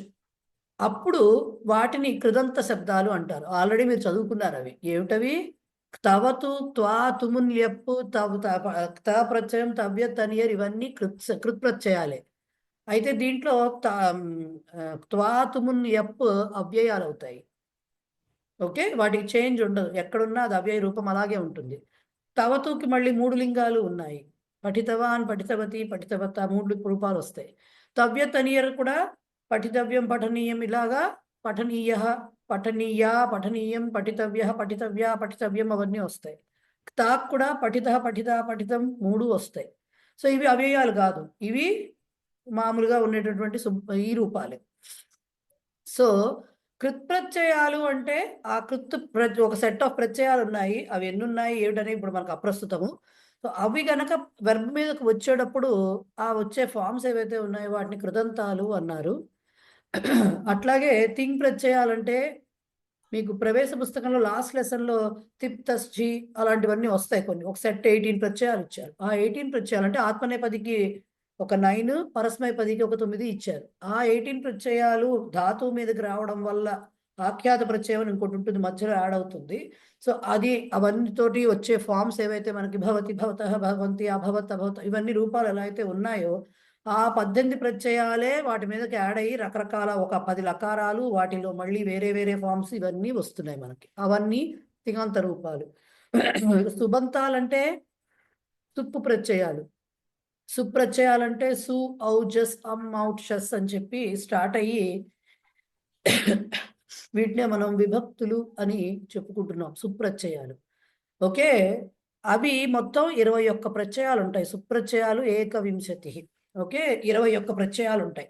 సో ఈ 21 ప్రత్యయాలు ప్రాతిపదిక మీదకి అంటే నామవాచక పదానికి, నామపదానికి గనక యాడ్ అవుతున్నప్పుడు మనకి ఏ రూపాలు వస్తాయి? శబ్ద రూపాలు వస్తాయి. రామః, రామౌ, రామాః, రామం, రామౌ, రామాన్ ఇవన్నీ వచ్చాయంటే రామహాలో సు ఉంది, రామౌలో ఔ ఉంది, రామాహలో జస్ అనేది ఉంది. అవి యాడ్ అవడం వల్ల వాటిల్లో రకరకాల రూల్స్కి అవి మళ్ళీ ఫామ్ చేంజ్ చేసుకుని ఫైనల్గా రామః, రామౌ, రామాః, రామం, రామౌ, రామాన్, రామేణ, రామాభ్యాం, రామై ఇట్లాగా 7 విభక్తుల్లో 7 మూళ్ళు అంటే 3 వచనాల్లో మొత్తం 21 రూపాలు ఏర్పడుతున్నాయి. సో ఈ సుబంతాలు అంటే ఏంటి? ఈ విభక్తి రూపాలు ఉండేటటువంటి అన్ని పదాలని సుబంతాలు అంటారు. ఓకే, ఈ అన్ని పదాలని కూడా సుబంతాలు అని అంటారు. ఇకపోతే ఈ కృదంతాల్లోకి వచ్చేసరికి మనకి నేర్చుకున్న ఫామ్స్ కాకుండా, అంటే మనం నేర్చుకున్న ప్రత్యయాలు కాకుండా శిక్షాలో శత్రు ప్రత్యయం అని ఒకటి, శానచ్ ప్రత్యయం అని ఒకటి 2 నేర్చుకుంటాం. ఈ శత్రు ప్రత్యయం అంటే ఏమిటి అంటే 2 ప్రత్యయాలు ఎందుకున్నాయండి అంటే మనకి త్వా, ల్యప్ కూడా 2 ప్రత్యయాలు, కానీ రెండింటిని ఒకే అర్థంలో వాడతాము. కాకపోతే ఒకటి నార్మల్ క్రియాపదానికి, ఒకటి ఉపసర్గతో కూడిన క్రియాపదానికి వాడతాం. రైట్? పఠిత్వ అంటాం, గత్వ అంటాము, ఆగత్య అంటాం. రైట్? సో ఎప్పుడైతే కానీ సందర్భం ఒకటే, ఒక పని చేసి రెండో పని జరుగుతున్నప్పుడు మొదటి క్రియకి సంబంధించిన క్రియాపదానికి త్వా ఆర్ ల్యప్ అనేది వాడతాం. ఇక్కడ శత్రు శానచ్ కూడా ఒకటే సందర్భం. మరి డిఫరెన్స్ ఎందుకు? 2 ప్రత్యయాలు ఎందుకు మా ప్రాణం తీయడానికి అంటే అలా ఎలా మరి పరస్మైపది ఆత్మనేపది అని రెండు ఉన్నాయిగా మనకి. సో పరస్మైపది క్రియాపదాలకి శత్రు ప్రత్యయం వస్తుంది. పరస్మైపది అంటే మళ్ళీ ప్రవేశకి వెళ్ళాలా, గుర్తుంటుంది కదా, తీతో ఎండ్ అవుతాయి. ఆత్మనేపది అంటే తేతో ఎండ్ అవుతాయి. అంటే మధ్యలో సెలవులు వచ్చాయి కదా, మరి మర్చిపోతాం మళ్ళీ మనం. సో అదనమాట. సో పరస్మైపదికి శత్రు ప్రత్యయ రూపాలు వస్తాయి, ఆత్మనేపదికి శానచ్ అనే ప్రత్యయ రూపాలు వస్తాయి. ఫస్ట్ లెసన్స్ లో అంతా శత్రు ప్రత్యయము, తర్వాతే శానచ్ వస్తుంది ఇక్కడ మనకి. సో శత్రు ప్రత్యయ రూపాలు వచ్చినప్పుడు ఎందుకండి శత్రు ప్రత్యయం శానచ్ ప్రత్యయం అన్నారు, మరి ఇన్ని పాఠాలు ఎందుకు ఉన్నాయి అంటే అంత తేలిక కాదు కదా. శత్రు ప్రత్యయం అవ్యయం కాదు, శానచ్ ప్రత్యయం కానీ అవ్యయాలు కావు. అవ్యయాలు కావు అంటే అర్థం ఏమిటి, కంపల్సరీ 3 లింగాలు ఉంటాయి. మరి 3 లింగాలు ఎప్పుడైతే వచ్చాయో అన్ని వచనాలు విభక్తులు ఉంటాయి. మరి అన్ని విభక్తులు ఎందుకండి, ఇప్పుడు మాకు అవసరమా అవి అంటే, మరి విభక్తులు ఎప్పుడైతే వచ్చాయో అవి విశేషణాల కింద వాడతారు. విశేషణాలు వాడారంటే విశేషణ విశేష భావం వస్తుంది. వచ్చినప్పుడు మరి ఆ విశేషానికి తగ్గట్టు దీని రూపాలన్నీ తెలియాలి. అందుకు అన్ని పాఠాలు పెట్టి మన ప్రాణం తీస్తాం. రైట్. సో ఇది శత్రు ప్రత్యయానికి కథ. శానచ్ ప్రత్యయానికి కూడా సేమ్ కథ, రూపాలు మారుతాయి అన్నమాట. అది ఆత్మనేపదికి వస్తుంది. అంతకుమించి వేరే కథలు ఏం లేవు అక్కడ చెప్పుకోవడానికి. అందుకని వాళ్ళు శత్రు ప్రత్యయంలోకి డైరెక్ట్గా వెళ్లే ముందు ఏం చెప్పారు అంటే కొన్ని వాక్యాలు ఇచ్చి, ఇప్పుడు మీరు మామూలుగా ఇదివరకు ప్రవేశ పరిచయాలు చదువుకున్న వాక్యాలకి వీటికి కొద్దిగా డిఫరెన్స్ ఉంటుంది, అబ్జర్వ్ చేయండి అని చెప్పారు. దానికంటే ముందర ఒక్క మాట చెప్పారు మీకు, ఆ తెలుగులో ఇచ్చిన ఉపోద్ఘాతంలో ఇది ఎందుకు ఇంపార్టెంట్ అంటే,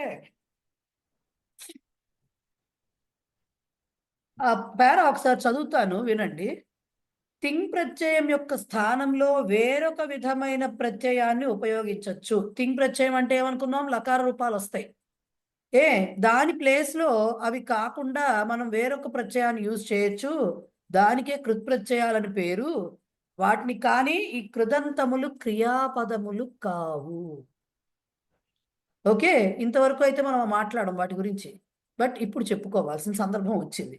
అవి సామాన్యంగా నామవాచకాల విశేషణాల రూపంలో ఉంటాయి, ప్రయోగించబడతాయి. మళ్ళీ అలా అని అన్నీ కూడా అట్లా ఉండవు. విశేషణాలుగా ప్రయోగించాలంటే లింగభేదం ఉండాలి. మరి అవ్యయాలు ఉన్నాయిగా కృత్ప్రత్యయాల్లో, త్వా తుమున్ ల్యప్ అది కూడా చెప్పారు. త్వా ల్యప్ తుమున్ అనేవి మాత్రం అవి మనకి రావు విశేషణాల కింద, అవి అవ్యయాలు.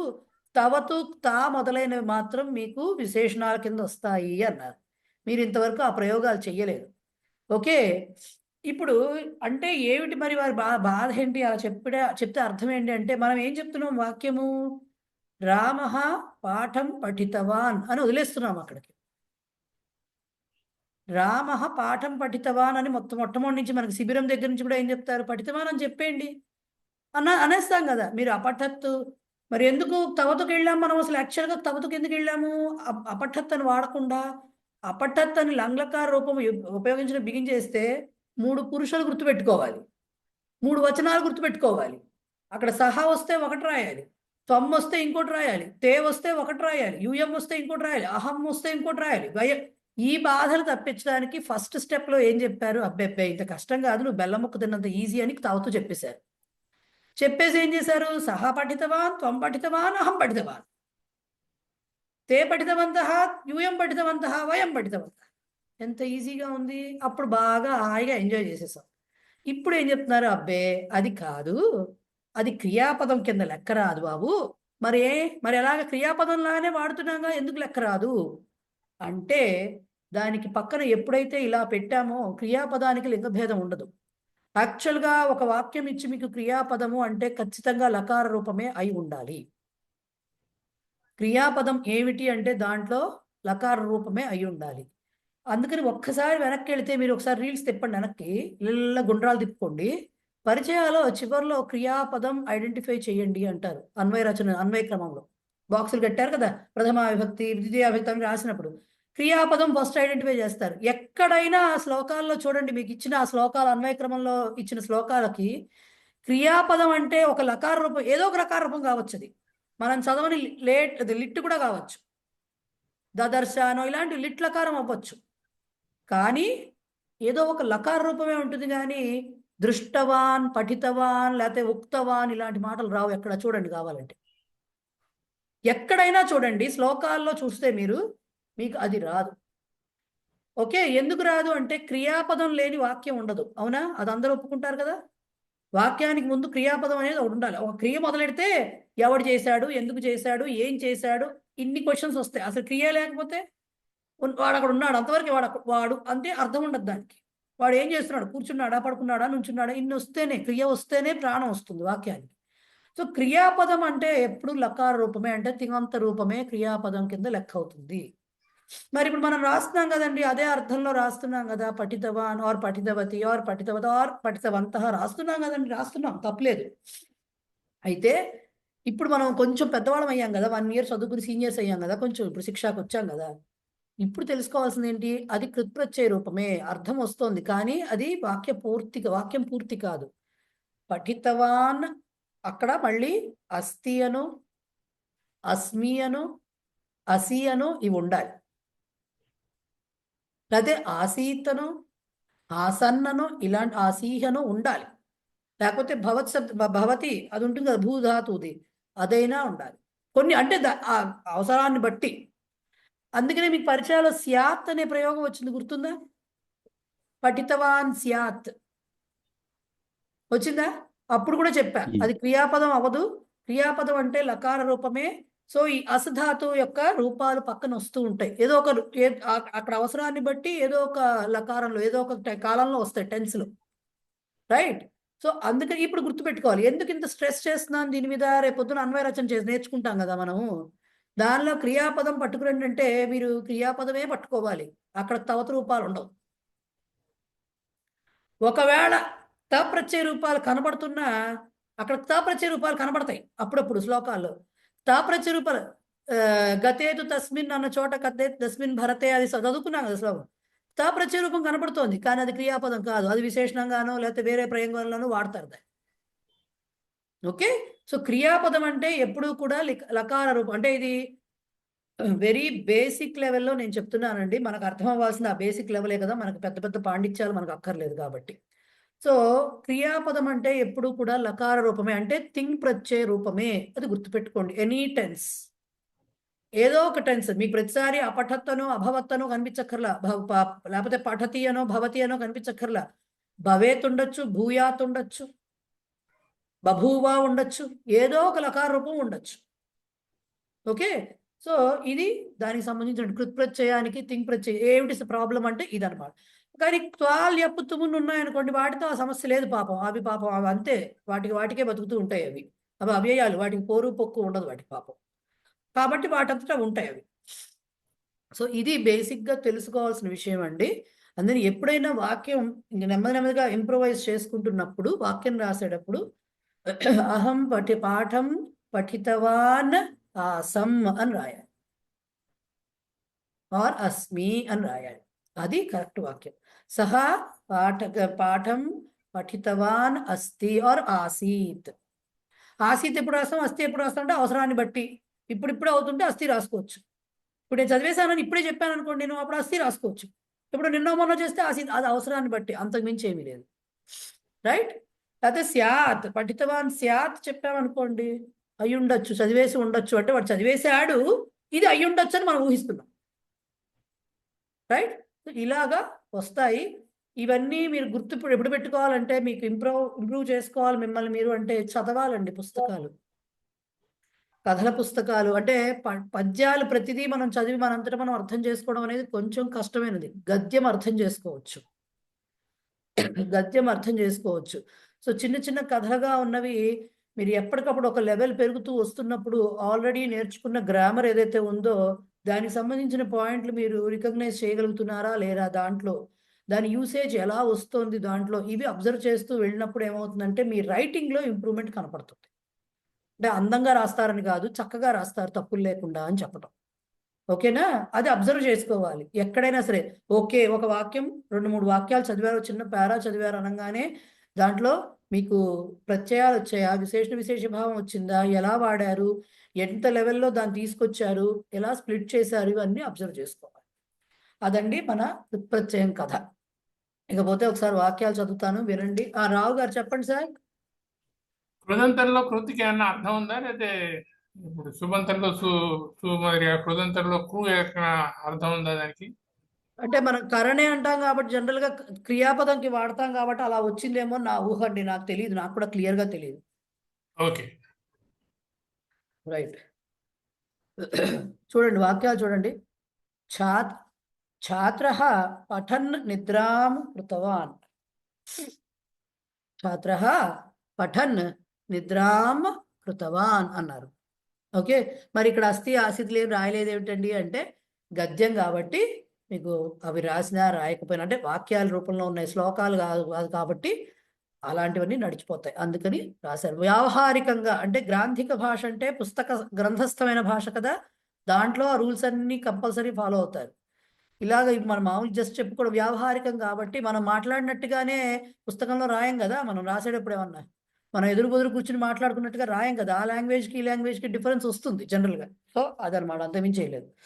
ఏం చెప్తున్నారు అక్కడ, దాని మీనింగ్ విద్యార్థి చదువుతూ నిద్రిస్తున్నాడు అంటే ఏం చేస్తున్నాడు వాడు, పుస్తకం పట్టుకుని చదువుతున్నట్టుగా యాక్షన్ చేస్తున్నాడో నిజంగానే చదువుతూ చదువుతూ నిద్రపోయాడో, మొత్తానికి రెండు పనులు ఓసారే జరిగాయి.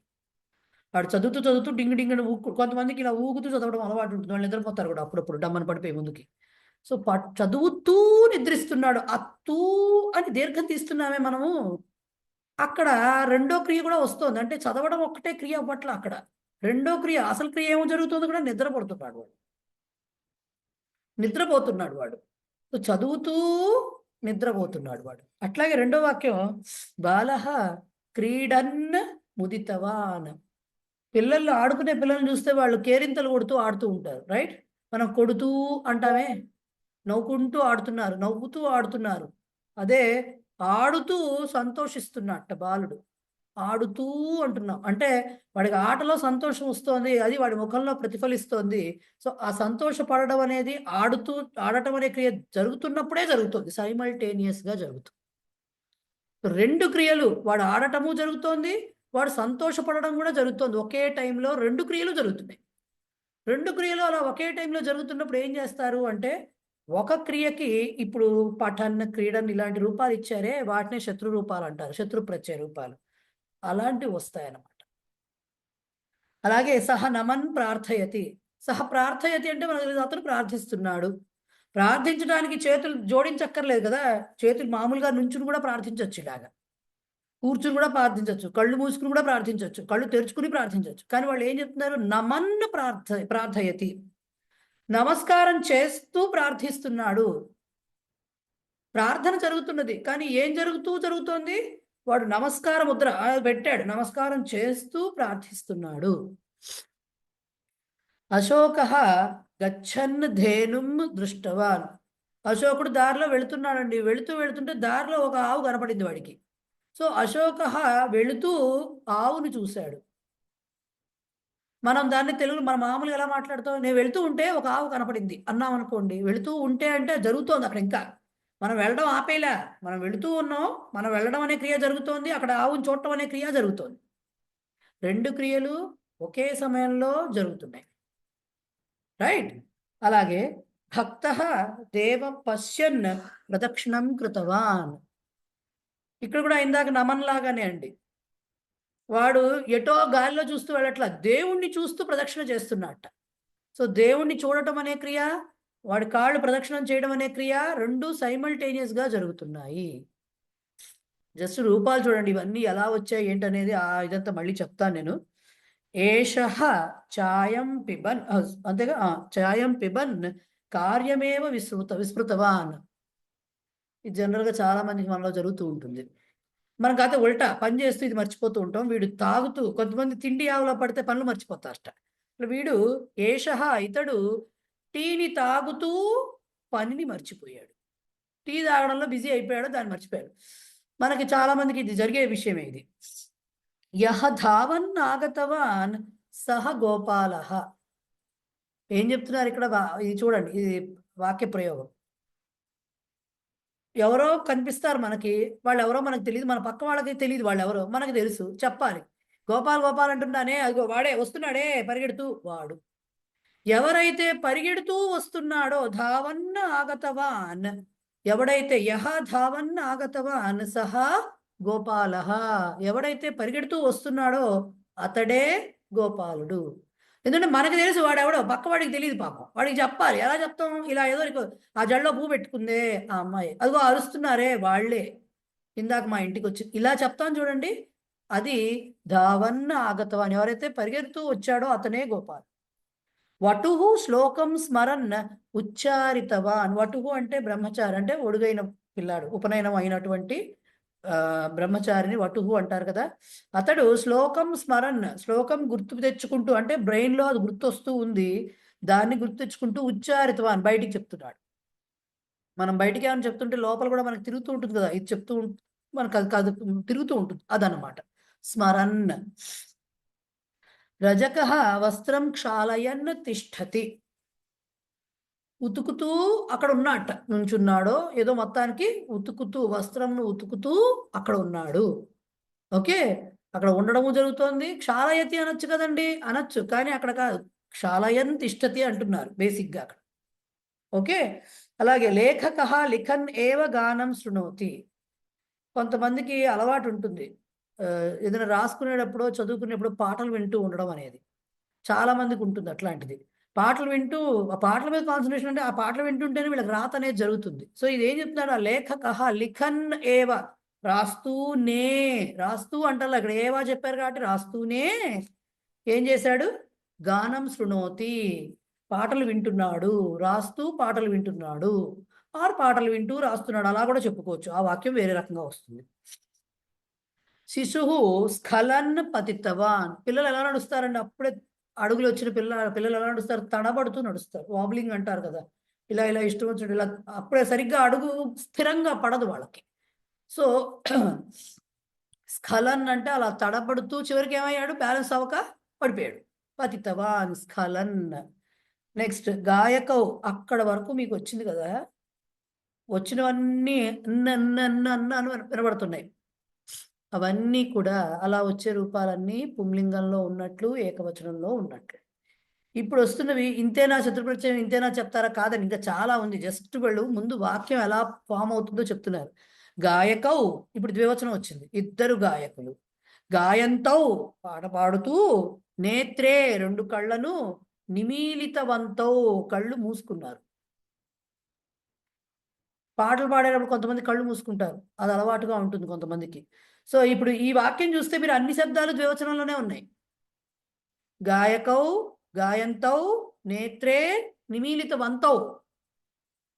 ఓకే, సో దీన్ని బట్టి గాయంతో ద్వివచనంలో ఉంది. అంటే ఏంటి? శత్రు ప్రత్యయం ఎప్పుడైతే వచ్చిందో 3 లింగాలు ఉంటాయి, 3 వచనాలు ఉంటాయి అనుకున్నామో, ద్వివచనంలోకి వచ్చేసింది ఇది, పుంలింగ ద్వివచనం. ఇంకా స్త్రీలింగ రూపాలు చెప్పలేదు అప్పుడే మీకు ఇంకా ఇక్కడ. యాత్రికౌ మార్గం పృచ్ఛంతౌ తీర్థయాత్రాం కృతవంతౌ, ఇది కూడా ద్వివచనం. యాత్రికులు, ఇద్దరు యాత్రికులు దారిని అడుగుతూ తీర్థయాత్రను చేశారు. దారి తెలియదు, ఇప్పుడంటే గూగుల్ తలలు ఉన్నాయి, గూగుల్ మ్యాప్స్ ఉన్నాయి, పట్టుకుని వెళ్ళిపోతాం, ఎవరితో పని లేదు మనకి. కానీ వాళ్ళు అడుగుతూ అడుగుతూ వెళ్తున్నారు. సో ఇద్దరు యాత్రికులు అడుగుతూ వెళుతున్నారు, దారిని అడుగుతూ తీర్థయాత్రను చేశారు. నెక్స్ట్ అక్కడ ద్వివచనం ఒక 2 వాక్యాలు ఇచ్చి బహువచనం ఇచ్చారు చూడండి. కపయః ఖాదంతః ఏవ ఉత్పతితవంతః, కపయః బహువచనం వచ్చింది ఇప్పుడు. ఖాదంతః, ఖాదంతౌ, ఖాదంతః వస్తుంది అన్నమాట. సో తింటూనే, ఖాదంతః ఏవ, తింటూనే ఎగురుతున్నాయి. కోచ్చాష్లకు అర్థం ఉందా? లేదు కదా. సో ఉత్పతితవంతః, ఎగురుతున్నాయి. తినెగరచ్చుగా, పోనీ ఎగిరి తినచ్చుగా, కాదు తింటూ ఎగురుతున్నాయి అన్నమాట అవి. తింటూనే ఎగురుతున్నాయి, ఎగిరి పడుతున్నాయి అంటవి, ఎగురుతాయి. అలా ఉత్పతనం అంటే పైకి ఎగరడం. దుర్జనాః నిందంతః ఏవ తృప్తవంతః, దుర్జనాః దుష్టాః, దుష్టజనులకి ఎప్పుడు ఎవడో ఒకరిని ఆడిపోసుకుంటే తప్ప వాళ్ళకి అన్నం అలగదు. సో నిందంతః ఏవ తృప్తం, వాళ్ళు ఎవరినో ఒకరు తిడుతూ ఉంటేనే వీళ్ళకి సాటిస్ఫాక్షన్ వస్తుంది అనమాట. సో నిందంతః ఏవ, ఎప్పుడు వాళ్ళు తిడుతూనే ఆరు నిందిస్తూనే వీళ్ళు తృప్తిని చెందుతూ ఉంటారట. ఎవరు? దుష్టాః దుర్జనాః. సర్వే మిలంతః సంభాషణం ఆరబ్ధవంతః, అందరూ కలుసుకున్నారు అనుకోండి, ఎవడికి వాడు కామ్గా ఏదో మౌనం పాటిస్తున్నట్టు నించోరు కదా, గబగబ గబగబా మాట్లాడేసుకుంటారు. అందున ఆడవాళ్ళు అయితే చెప్పక్కర్లేదు, లేకపోతే ఫ్రెండ్స్ కానీ అయితే చెప్పక్కర్లేదు. సర్వే మిలంతః, కలుస్తూ సంభాషణ కలుస్తూ మాట్లాడడం బిగించేశారు. ఆరబ్ధవంతః. నృపాః న్యాయం అనుసరంతః ప్రజాః రక్షితవంతః. రాజులు న్యాయమును పరిపాలిస్తూ ఆ న్యాయాన్ని అనుసరిస్తూ ప్రజలను రక్షితవంతః, జనులను రక్షించారు. పాలయంతః అన్నారు, అనుసరంతః అన్నారు కాబట్టి బహువచనం వచ్చింది అక్కడ. అలాగే భారవాహాః పేటికాం వహంతః ఏవ పానీయం పీతవంతః. భారవాహ, బరువు మోసేటటువంటి కూలీలు ఎవరైతే ఉన్నారో వాళ్ళు పేటికాం వహంతః, పెట్టెను మోస్తూనే, వహంతః ఏవా అన్నారు. సో పెట్టెను మోస్తూనే నీళ్లు తాగారు. పానీయం పీతవంతః, నీరు తాగారు. వాళ్ళు పెట్టె కింద పెట్టో అలా ఏం చేయలే, అది మోయడం అనే క్రియ జరుగుతోంది, నీరు తాగడం అనే క్రియ కూడా జరుగుతోంది.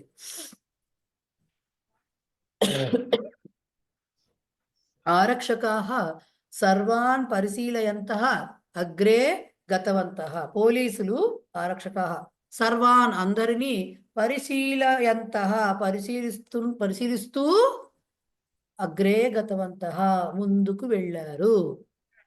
మార్గదర్శకాః ఇతిహాసం వర్ణయంతః దేవాలయం దర్శయంతి. మనం ఏదైనా తెలియని ప్లేస్లకి, హిస్టారిక్ ప్లేస్లకు లేదా గుళ్ళకి వెళ్తే గైడ్స్ ఉంటారు కదా, వాళ్ళని మార్గదర్శకులు అంటారు. వాళ్ళు ఏం చేస్తున్నారట, ఇతిహాసం వర్ణయంతః, అక్కడ ఉన్నటువంటి ఆ స్టోరీ ఏమిటని దాన్ని వర్ణిస్తూ, ఏం జరిగిందో ఆ గుడికి ఉన్నటువంటి చరిత్ర ఏమిటో దాన్ని వర్ణిస్తూ దేవాలయమును చూపిస్తున్నారు. దర్శయంతి చూపిస్తున్నారు.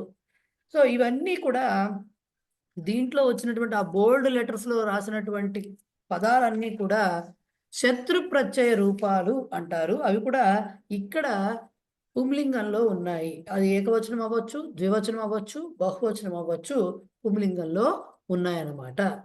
ఓకే, సో స్త్రీలింగ ఈ లెసన్లో కొంచెం అంతవరకే కొంచెం పుంలింగ రూపాలు చెప్తూ ఉంటారు. స్త్రీలింగ రూపాలకు మళ్ళీ వస్తాయి నపుంసకలింగ రూపాలును. ప్రస్తుతానికైతే అవి జస్ట్ వాక్యాలు. మీకు శత్రు ప్రత్యయం ఇంకా నేను మొదలెట్లేదండి, జస్ట్ వాళ్ళు ఇచ్చిన వాక్యాలు ముందు అబ్జర్వేషన్ మాత్రమే చెప్పాను. ఉపోద్ఘాతం, ఇంకా శత్రు ప్రత్యయం ఎట్లా ఫామ్ అవుతుంది, ధాతువుకి ప్రత్యయం చేరితే ఎలా రూపం మారుతుందని నేను ఇంకా చెప్పలేదు. నెక్స్ట్ క్లాస్లో చెప్తాను అది. ఇంతవరకు క్లియరా అండి? ఒక్క నిమిషం. ఎస్ రావు గారు చెప్పండి సార్. నిమీలిత అంటే క్లోజ్ చేసినా ఓపెన్ చేసినా, నిమీలిత నేత్రాలు అంటే క్లోజ్ చేసిన నేత్రాలా, ఓపెన్ చేసిన? క్లోజ్డ్. ఉన్మీలిత అంటే ఓపెన్ చేయడం అండి. మూర్తి గారు చెప్పండి సార్.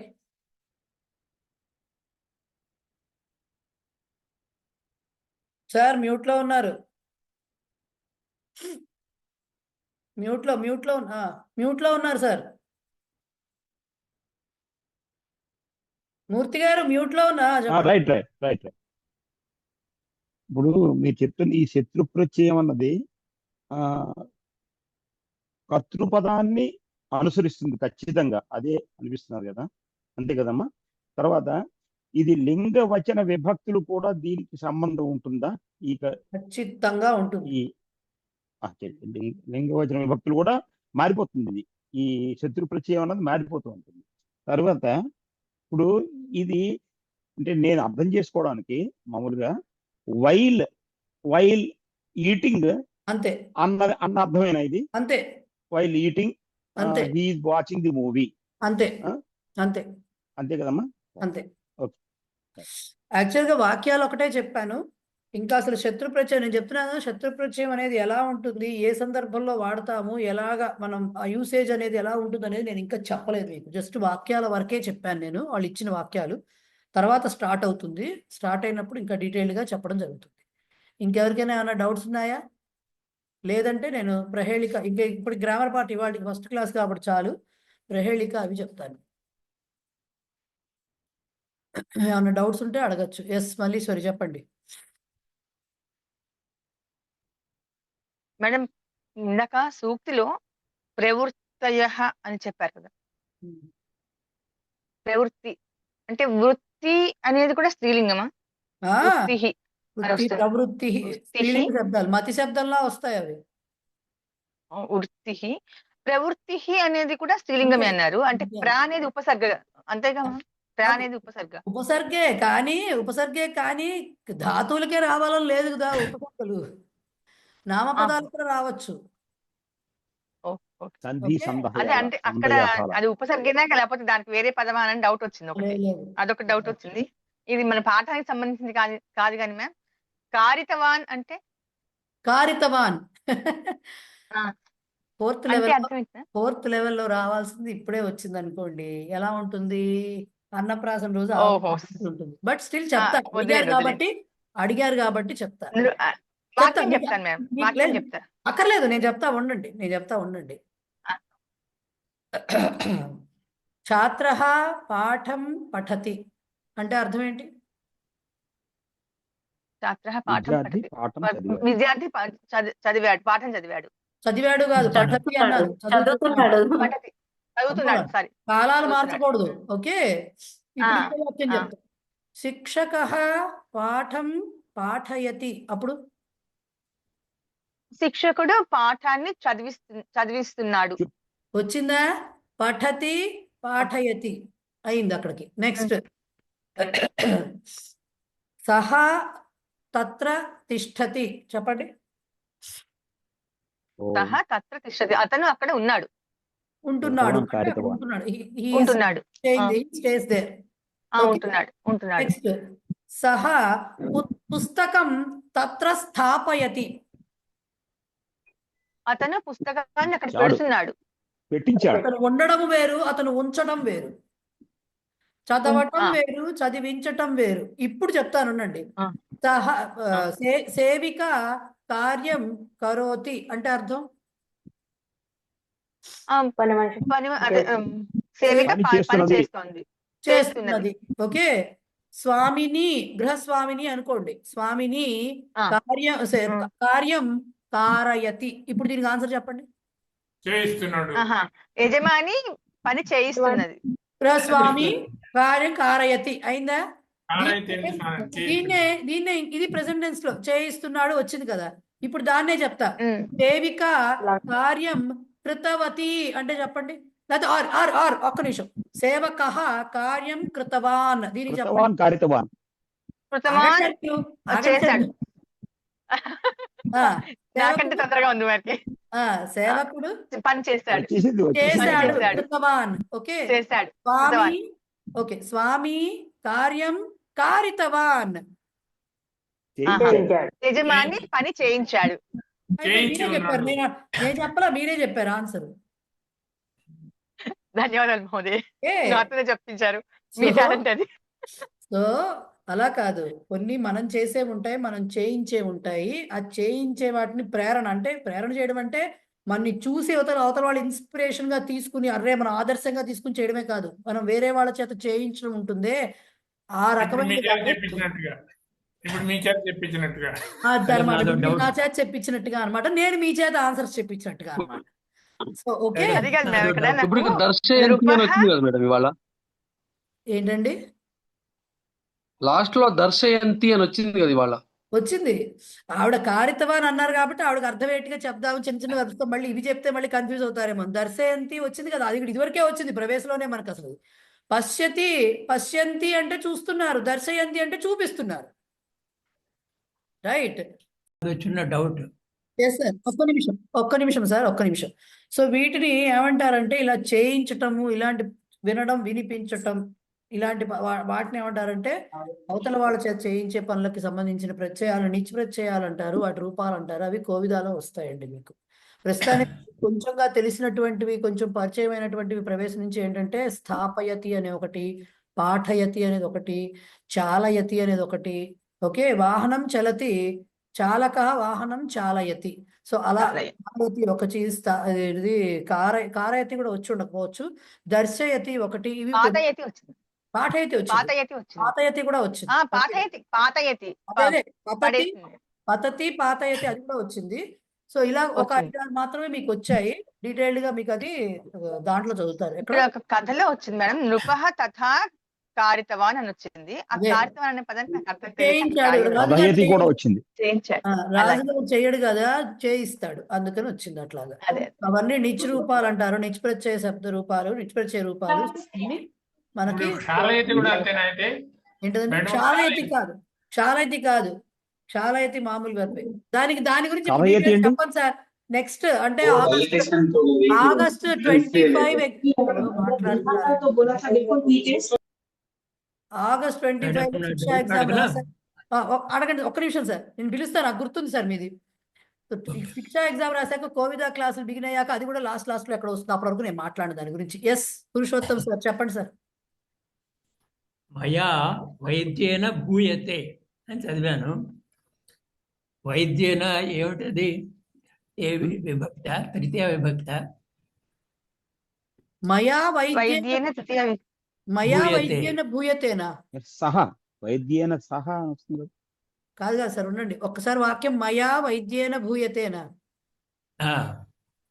ఎక్కడ ఐఎంఏ ఫిజిషియన్ అంటానికి కర్మని ప్రయోగం అనుకుంటాను అది. భావేలేండి అది. కానీ మయా వైద్యేన భూయతే అంటే ఓకే, అహం వైద్య అస్మి అని ఉండొచ్చు అక్కడ విషయం. కర్తరి అది. అది కర్తరి. అహం వైద్య అస్మి అనేది కర్తరి, అంటే నేను వైద్యుడను అయి ఉన్నాను. దీనికి భావే రాయాలి కదా. అప్పుడు మరి రాసినప్పుడు ఏమొస్తుంది, అన్నింటినీ మార్చాలి. మయా వైద్యేన భూయతే అని రాయాల్సి వస్తుంది అప్పుడు. వైద్యేన ఏ ఫారం అది? తృతీయ విభక్తి సార్. ఒకటి సార్, తృతీయ ఇప్పుడు విభక్తి. ఒక్క నిమిషం ఎవరు మాట్లాడకండి ప్లీజ్. ఇప్పుడు మనకి భావేకి గాని కర్తరి నుంచి కర్మనికి గాని భావేకి గాని రాయాలంటే ఏం చేయాలి? కర్తృపదాన్ని తృతీయాలకు మార్చాలి కదా. ఇక్కడ కర్తృపదానికి విశేషణం కూడా ఉంది. వైద్య అనేది వాడి వృత్తి ఏంటి చెప్తున్నాడు, నేను వైద్యుడను అని చెప్తున్నారు. సో అహం వైద్య అంటే అక్కడ అయిపోయింది. కానీ యాక్చువల్గా అలా కుదరదు కదా. అసలు క్రియాపదం ఏంటి? అస్మి అనేది అక్కడ క్రియాపదం, అది ఇంటర్నల్ గా ఉంటుంది అది. సో అహం వైద్య అస్మి అంటే I am doctor, I am a doctor అని చెప్పడం అనమాట. సో దాన్ని భావేలోకి మార్చినప్పుడు ఏమవుతుంది? అహం వైద్య రెండు పదాలని కూడా తృతీయాలోకి మార్చాలి. సో మయా వైద్యేన భూయతే, అప్పుడు కూడా నా చేత, అది మన ఇంగ్లీష్ లో కానీ కొన్ని నా చేత వైద్యుడిగా ఉండబడుతున్నది అని చెప్పడం మన తెలుగులో అందులో ఉండదు. ఎర్రన్న ఒక ప్యాకెట్ తీవా, ఒకటేమో ఎవరండి మాట్లాడుతున్నారు? ప్లీజ్ అర్థం చేసుకోండి. ఇంతమంది ఉన్నప్పుడు గొంతు ఎంత అరిచినా కూడా ఉండదు. మ్యూట్ లో పెట్టుకోండి మిమ్మల్ని మీరు, లేకపోతే నేను మ్యూట్ చేసినా అన్మ్యూట్ చేసుకుంటున్నారు కొంతమంది. సారీ. సో సార్ అది సార్, అహం వైద్య అన్నా అహం వైద్య అస్మి అన్నా ఒకటే, సహ బాలక అన్నా సహ బాలక అస్తి అన్నా ఒకటే. ఓకే, సహ బాలక అస్తి అన్నా ఒకటే. అప్పుడు ఏం చేయాలి? దాన్ని మార్చినప్పుడు అక్కడ కర్మపదం లేదు, అది ఓన్లీ భావేలోకే మారుతుంది. అప్పుడు ఎలా వస్తుంది అది? తేన బాలకేన భూయతే అని వస్తుంది. అలాగే మయా వైద్యేన భూయతే, అస్థికి కర్మని ఏంటి? భూయతే. కాబట్టి అలా వచ్చింది సార్. అది అర్థమైందా ఇప్పుడు సార్? కర్మపదం లేదు. అర్థం కాలేదు. వైద్యేన ఎందుకు వచ్చింది? అదే సార్, ఇప్పుడు అహం వైద్య అస్మి అన్నామా సార్, నేను వైద్యుడు అన్నామా, అప్పుడు అహము ప్రథమ విభక్తిలో ఉండి వైద్య కూడా ప్రథమ విభక్తిలో ఉందా? ఓకే. సో ఈ రెండు నేను వైద్యుడను అయి ఉన్నాను అని చెప్తున్నాం అక్కడ. ఇప్పుడు దాన్ని కర్మనిలోకి మార్చాలంటే అక్కడ కర్మపదం లేదు, కేవలం కర్తరి వాక్యమే ఉంది. వృక్ష కంపతే అన్నట్టుగానే ఉందన్నమాట. ఓకే, అప్పుడు ఏం రాస్తున్నాం? వృక్ష కంపతే అన్నప్పుడు ఏం రాస్తున్నాం? వృక్షేణ కంప్యతే అని రాస్తున్నామా లేదా?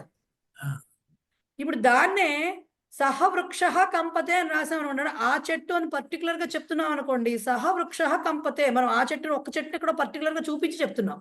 దాన్ని మార్చాలంటే ఏం చేస్తాము? తేన వృక్షేణ కంప్యతే అని రాయాలి కంపల్సరీ. ఓకే, అలాగే ఇక్కడ అహం వైద్య, నేను వైద్యుడనుగా ఉన్నాను, రెండు అహము వైద్య రెండు ప్రథమ విభక్తిలో ఉన్నాయి. రెండు కర్తృపదాలే. ఒకటి వైద్య అనేది వాడు ఏం చేస్తున్నా వృత్తి అంటే వాడికి విశేషణాన్ని చెప్తోంది. సో విశేష భావం ప్రకారం ఏమవుతుంది? రెండు కూడా విభక్తి చేంజ్ అవ్వాల్సిందే.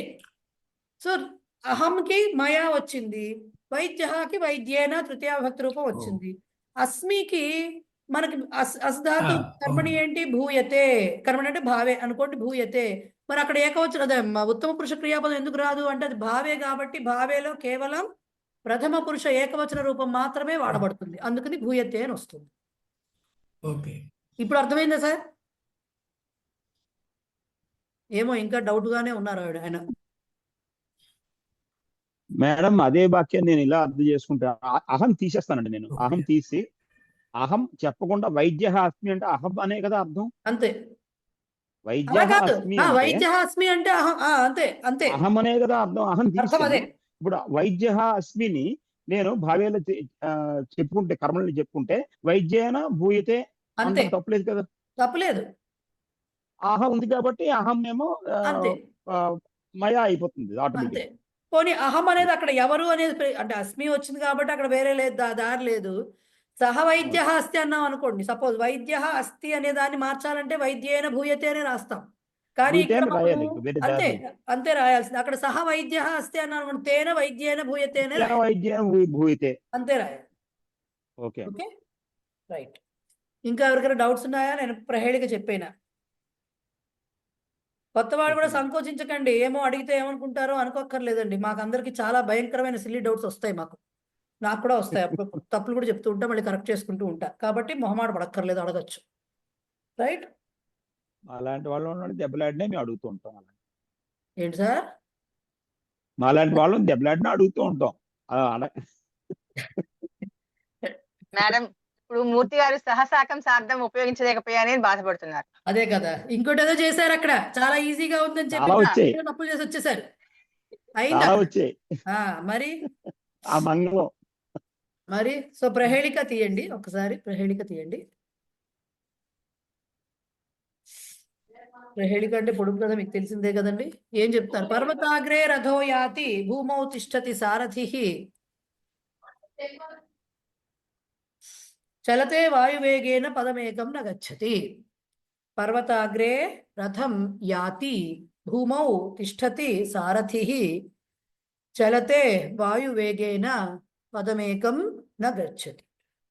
పర్వతాగ్రే అంటే పీక్, శిఖరం దగ్గర, పర్వతం శిఖరం దగ్గర రథ యాతి, రథము వెళుతున్నదట. యాతి అంటే వెళ్ళటం. సో యాతి రథం వెళుతున్నదట. సారథి దాన్ని నడిపేవాడు భూమౌ తిష్టతి, భూమి మీద కూర్చున్నట్ట. రథం పైన వెళ్తుంది పర్వతం మీద, ఈయనేమో నేల మీద కూర్చున్నాడు. వాయువేగేన చలతే, వాయువేగంలో వెళుతోంది, చాలా స్పీడ్గా వెళుతోంది. అది పదమేకం నగచ్చతి, కానీ ఒక అడుగు కూడా ముందర పడట్లేదు. అసలు సారథి కింద ఉండడం ఏమిటి, రథం పైన ఉండడం ఏమిటి? ఇది వాయువేగంతో వెళ్ళిపోవడం ఏమిటి, అడుగు కూడా ముందుకు పడటం లేదేంటి, అంగుళం కూడా కదలట్లేదు. ఎట్లా ఇది అంటే దీనికి ఏం చెప్పారు అంటే, ఇక్కడ రథం, మనకి సంస్కృతంలో ఆడుకోవడానికి రకరకాల అంటే అర్థాలు తెలియాలి, కానీ మనకు తెలియదు కాబట్టి అందరు పండితులు ఆడుకుంటారు, అది వేరే విషయం. రథ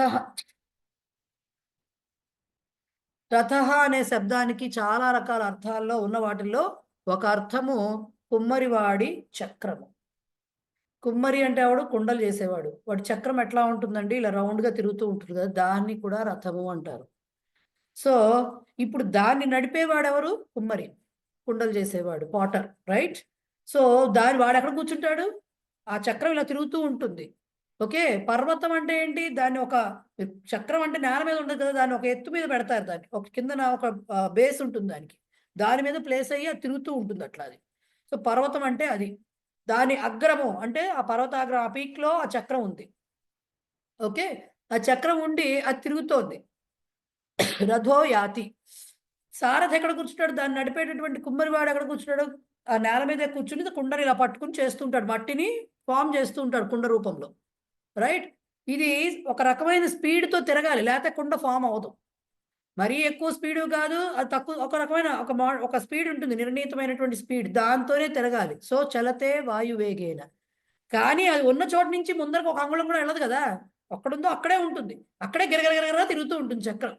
సో అదనమాట దాని యొక్క భావము. కుమ్మరివాడి చక్రం రథం అంటే, పర్వతం అంటే దాని కింద ఉండేటటువంటి బేస్. ఓకే, సారథి అంటే ఇక్కడ కుమ్మరివాడు, ఇది దాని యొక్క క్లియర్. మేడం భూమం అన్నది మీరు ఇంతకుముందు కూడా మాకు తిదవ్ అని వాడేవారు సప్తమిలోను, తిదికి తిదవ్ వాడి భూమికి భూమం. భూమియా మనం వాడకూడదా అండి, అంటే తిద్యాం అంటే తిదవ్ అని ఎక్కువ వాడుతుంటారు, మీరు కూడా అలాగే ఎక్కువ వాడేవారు దాంట్లో. తిథౌ ప్రశ్న తిథ్యాం పత్రంలో అనేది ఇచ్చినప్పుడు తిథ్యాం కొంచెం చూడడం కష్టం కానీ భూమ్యాం వాడతాం. మీరు ఎక్కడ చెప్తానండి, ప్రవేశ పుస్తకంలో సప్తమి విభక్తికి వాక్యాలు ఇస్తారు చూశారు, దాన్ని అవునండి. జాగ్రత్తగా గమనించండి. ఒక చోట భూమౌ అని వస్తుంది, ఒక చోట భూమ్యాం అని వస్తుంది. రెండు ప్రయోగాలు కనబడతాయి అక్కడ. ఓకే. వాడచ్చు. అంటే వాడచ్చు. ఆ, వాడచ్చు. మతో మత్యాం ఉన్నట్టుగా భూమౌ భూమ్యాం ఉంటాయి. ఆ. రైట్. అంటే రెండు సప్తమియేనా? రెండు సప్తమియే, 2 రూపాలు ఉంటాయి. ఓకే. ఏకవచనం. ఏంటండి? ఏకవచనం. ఏకవచనం. సో నెక్స్ట్ సుభాషితాలు దాని కిందే ఉంది. దంభేన లోభేన భియా హ్రియా వా ప్రాయో వినీతో జన ఏష సర్వః వైరాగ్యతస్త్వా హృదయం వినీతం నరం వరం దుర్లభమేవ మన్యే. దంభేన లోభేన భియా హ్రియా వా ప్రాయః వినీతః జనః ఏషః సర్వః వైరాగ్యతః తు ఆహృదయం వైరాగ్యతస్త్వా హృదయం అన్న చోట వైరాగ్యతః తు ఆహృదయం వినీతం నరం వరం దుర్లభం ఏవ మన్యే. ఏం చెప్తున్నారు? దంభేన అంటే చాలా గర్వముతో, ఓకే, చాలా గర్వంగా పొగరుగా ఉండడం. దంభం అంటే ఆడంబరంగా అట్లా ఉండడం. దానితో లోభేన పిసినారితనంతో ఉండటం, ఏదో లోభం, ఏదో కావాలనే ఆశ కొద్దీ కానీ ఒక రకమైన పిసినారితనంతో కానీ ఉండడం లోభేన. భియా, ఇవన్నీ తృతీయ విభక్తులు అండి. భీహి అంటే భయము, భియా అంటే భయము చేత కానీ. హ్రియా, హ్రీహి అంటే సిగ్గు, షైనెస్, సిగ్గు చేత కానీ. వా వీటి నాలుగిట్లో ఏదో ఒక కారణంతో ఏషః సర్వః జనః, ఈ ప్రతి మనిషి కూడా కనిపించే జనరల్గా ఈ ప్రతి మనిషి అంటే ప్రపంచంలో ఉన్న జనరల్గా ప్రతి మనిషి కూడా ఈ 4 కారణాల్లో ఏదో ఒక కారణంతో ప్రాయః వినీతః, వినీతః అంటే పొలైట్గా ఉండడం, వినమ్రుడై ఉండడం. కొంతమంది గొప్ప చెప్పుకోవడం కోసం, అబ్బా వీడు ఎంత పెద్దవాడైనా ఎంత వినయవంతుడని చూపించటానికి వినయం ప్రదర్శిస్తూ ఉంటారు. అది దంభం. లోభం, మనకు ఎవరితో అయినా అవసరం ఉందనుకోండి, వాళ్ళ దగ్గర అతి వినయం ధూర్త లక్షణం అంటారు. అలా ఆ అవకాశం కోసం అవసరం కొద్దీ పొలైట్గా వినమ్రుడుగా వాళ్ళకి కాస్త ఉంటారు.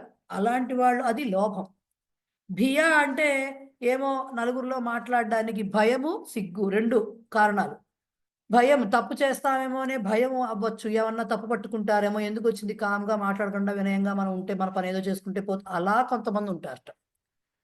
లేదు హ్రియా, సిగ్గు చేత నలుగురిలోకి వెళ్ళి మాట్లాడాలంటే కొంతమందికి హెజిటేషన్ ఉంటుంది కదా, సో దాని చేత అవ్వచ్చుట. ఈ 4 కారణాల్లో ఏదో ఒక దాని చేత వీళ్ళు జనరల్గా మనిషి అనేవాడు చాలా వినమ్రుడుగా ఉంటూ ఉంటాడట.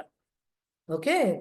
అయితే వైరాగ్యతః అంటే విరాగత్వం అంటే ఏంటి? వైరాగ్యము అంటే కాషాయ వస్త్రాలు అవి కాదండి. వైరాగ్యం అంటే, విరాగత్వం అంటే అర్థం ఏంటి? దేని పట్ల కూడా మక్కువ లేకపోవడం, దేని పట్ల ప్రత్యేకమైనటువంటి ఆసక్తి, ప్రత్యేకమైనటువంటి రుచి కలిగి ఉండకపోవడం, అన్నీ సమానంగా దట్ ఈస్ కాల్డ్ వైరాగ్యం. సో వైరాగ్యతః, ఎవరు ఎలా అయినా ఉండని తన మనసులో ఉన్నటువంటి ఆ విరాగం కారణంగా ఆ హృదయం వినీతం, ఆ కారణంగా హృదయం అంతా నిండిపోయి మొత్తం హృదయపూర్వకంగా అని అర్థం. దాని ప్రకారంగా మనస్ఫూర్తిగా మనిషి పొలైట్గా అంటే వినమ్రుడుగా ఉండేటటువంటి అటువంటి వరం నరం, శ్రేష్టమైనటువంటి నరుడిని పొందటం దుర్లభం. దుర్లభం ఏవ మన్యే, అలాంటి వరుడు దొరకడం అనేది, దుర్లభం అంటే ఏంటి? దొరకటం అని అర్థం, కష్టంగా దొరకడం అని అర్థం. సో అలాంటి వాడు, అలాంటి మనిషి దొరకడం అనేది చాలా కష్టమని మన్యే అని నేను అనుకుంటున్నాను అని చెప్తున్నాడు. ఓకే, అలాంటి మనిషి కనిపించడం మనకు కష్టమే అని చెప్తున్నారు. ఏదో ఒక కారణం ద్వారా వీళ్ళు వినయాన్ని ప్రదర్శిస్తారే కానీ వైరాగ్యం కారణంగా స్వతహాగానే మనస్ఫూర్తిగానే వాళ్ళు స్వాభావికంగా వినయవంతుడైనటువంటి మనిషి దొరకడం అనేది చాలా కష్టం అనేదండి నా భావన అని కవి చెప్తున్నాడు మనకి. ఓకే, ఇక్కడ సర్వహ జనహ అని వచ్చింది చూడండి. సర్వః అంటే సర్వశబ్దం జనరల్ గా సర్వే అని వాడేస్తాం కదండి, బహువచనం కదా, అలా ఎలా ఏకవచనంలో వచ్చింది అంటే ఇదివరకు కూడా ఎవరికైతే మన క్లాస్లో చెప్పినట్టున్నాను. ఈచ్ అని చెప్పి ప్రతి ఒక్క అని చెప్పే చోట సర్వః ఏకవచనం రావచ్చు. అలాగే సర్వౌ అని వస్తే సర్వౌ జనం అంటే ఇద్దరిలో, ప్రతి ఇద్దరిలో, ఆ రెండు గ్రూప్ కి సంబంధించి ప్రతి ఇద్దరిలో అంటాం కదా చూడండి, అట్లా ఇద్దరిద్దరిలో రెండు గ్రూప్ కింద చేసినప్పుడు అలా చెప్తారు. సో ఇలా వాడేటటువంటి పద్ధతి అయితే ఉంది. సో ఎప్పుడైతే సర్వశబ్దం ఏకవచనంలో వచ్చిందో అది అర్థం చేసుకోవాలి, ప్రతి ఒక్క అని చెప్పి అర్థం చేసుకోవాలి మనం. క్లియర్? ఎస్.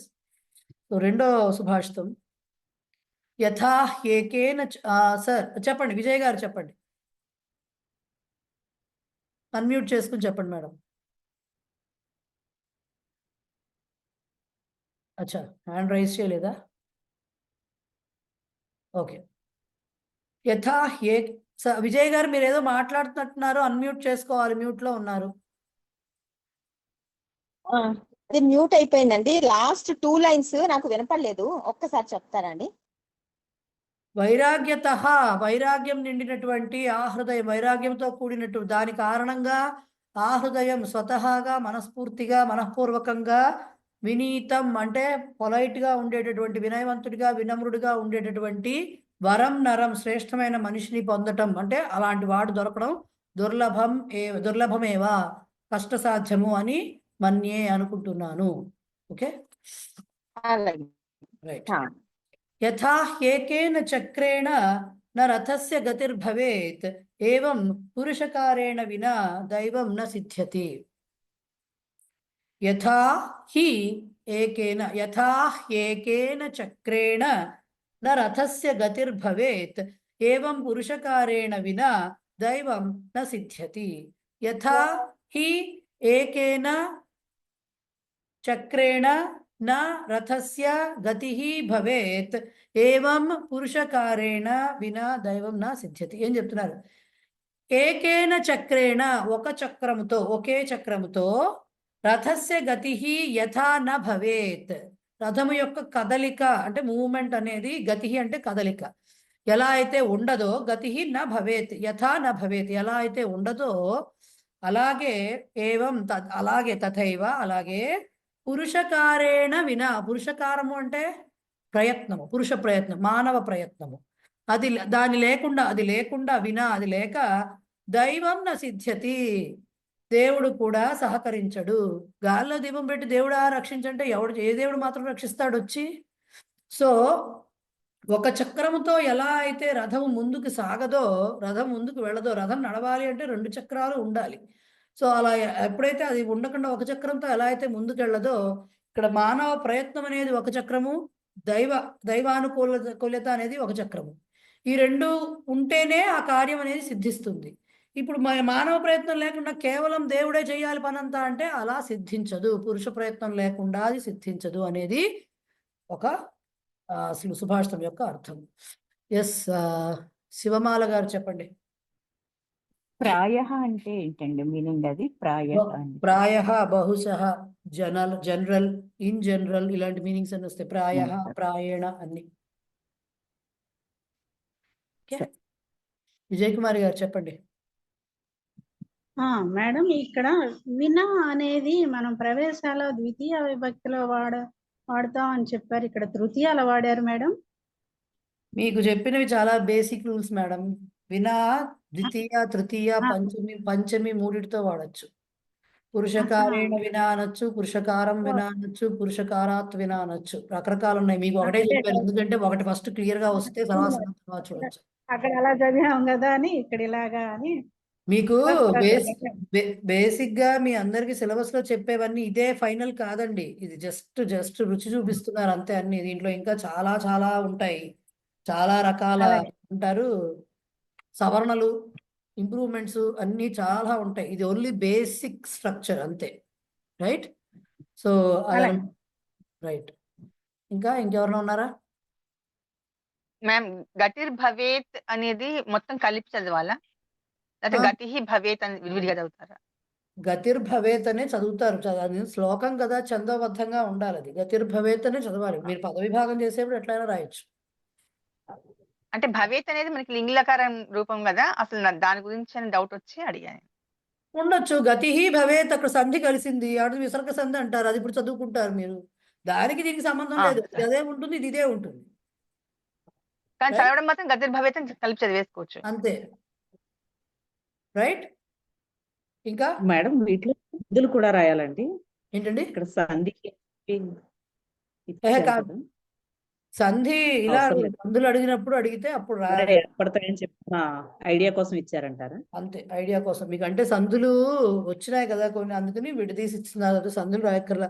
మీకు ఇది ఎలా ఇస్తారంటే శ్లోకం ఇస్తారు, అన్వయార్థం రాయమంటారు, పదవి భాగము అన్వయార్థము తాత్పర్యం. సుభాషితానికి ఎప్పుడు అలాగే ఉంటుంది కదా, అదే రాయాలి. సరే.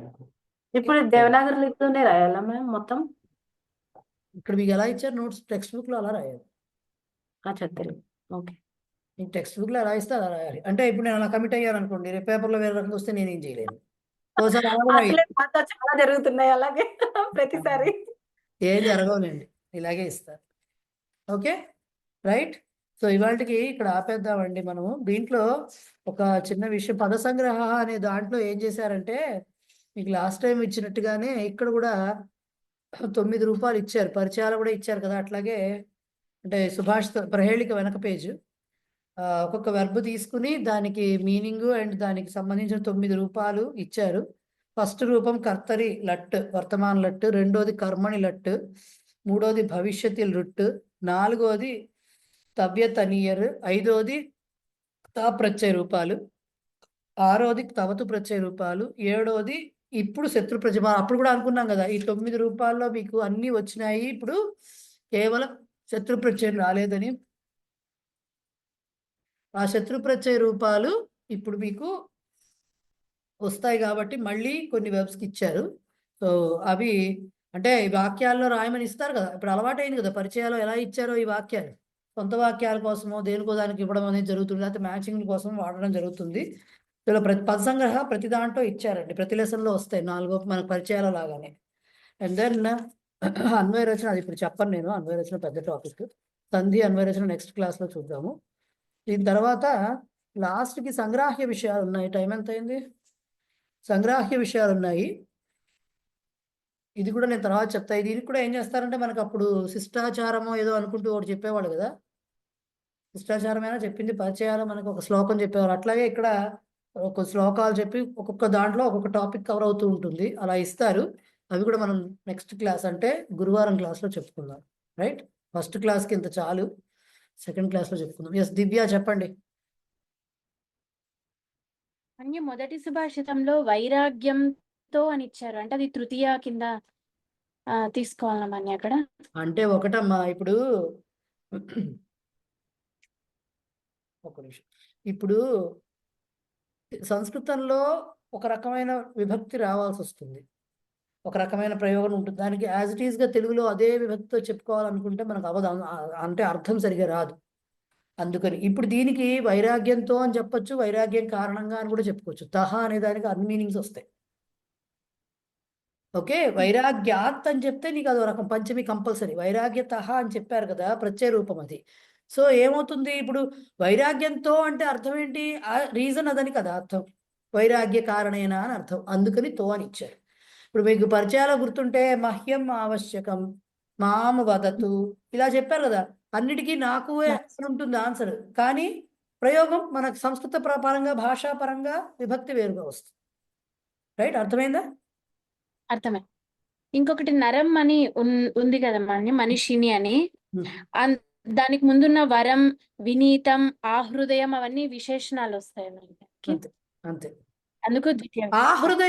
ఆహృదయం అనేది మామూలుగా కూడా రావచ్చు, దాన్ని ఏమంటారు, దుర్లభం కూడానమ్మా, దుర్లభం కూడా కదా, దుర్లభం కూడా వస్తుంది. ఆహృదయం అనేది మామూలు శబ్దం రావచ్చు, బట్ ఇవి విశేషణాలు వస్తాయి. ఆహృదయం వినీతం అంటే ఏంటి, మొత్తం హృదయం అంతా కూడా నిండినటువంటి, వినయంతో నిండినవాడు అని అర్థం. సో అది విడిగా వచ్చినా ఇవన్నీ విశేషణాలు వస్తాయి. Right, okay. ఇంకెవరికైనా డౌట్స్?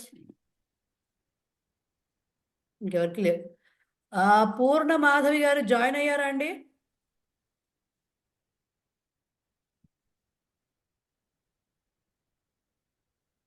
ఏంటో ప్రాబ్లం అవుతుంది ఇవిడికి, మనకు తెలియదు. ఫైన్. పూర్ణ మాధవి గారు అన్మ్యూట్ చేసుకోండి, మిమ్మల్ని మీరు అన్మ్యూట్ చేసుకోవాలి. మ్యూట్ బటన్ తీసేసి మీకు చేత కాకపోతే ఎవరినైనా అడగండి. మీరు మాట్లాడేది నాకేమీ వినపడదు, మీరు మ్యూట్లో ఉంటారు కాబట్టి.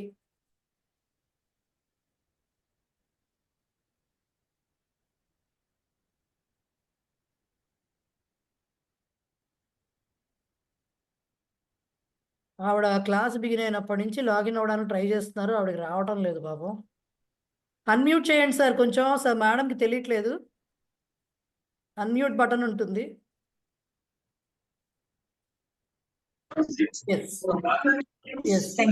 ఇప్పుడు ఎలా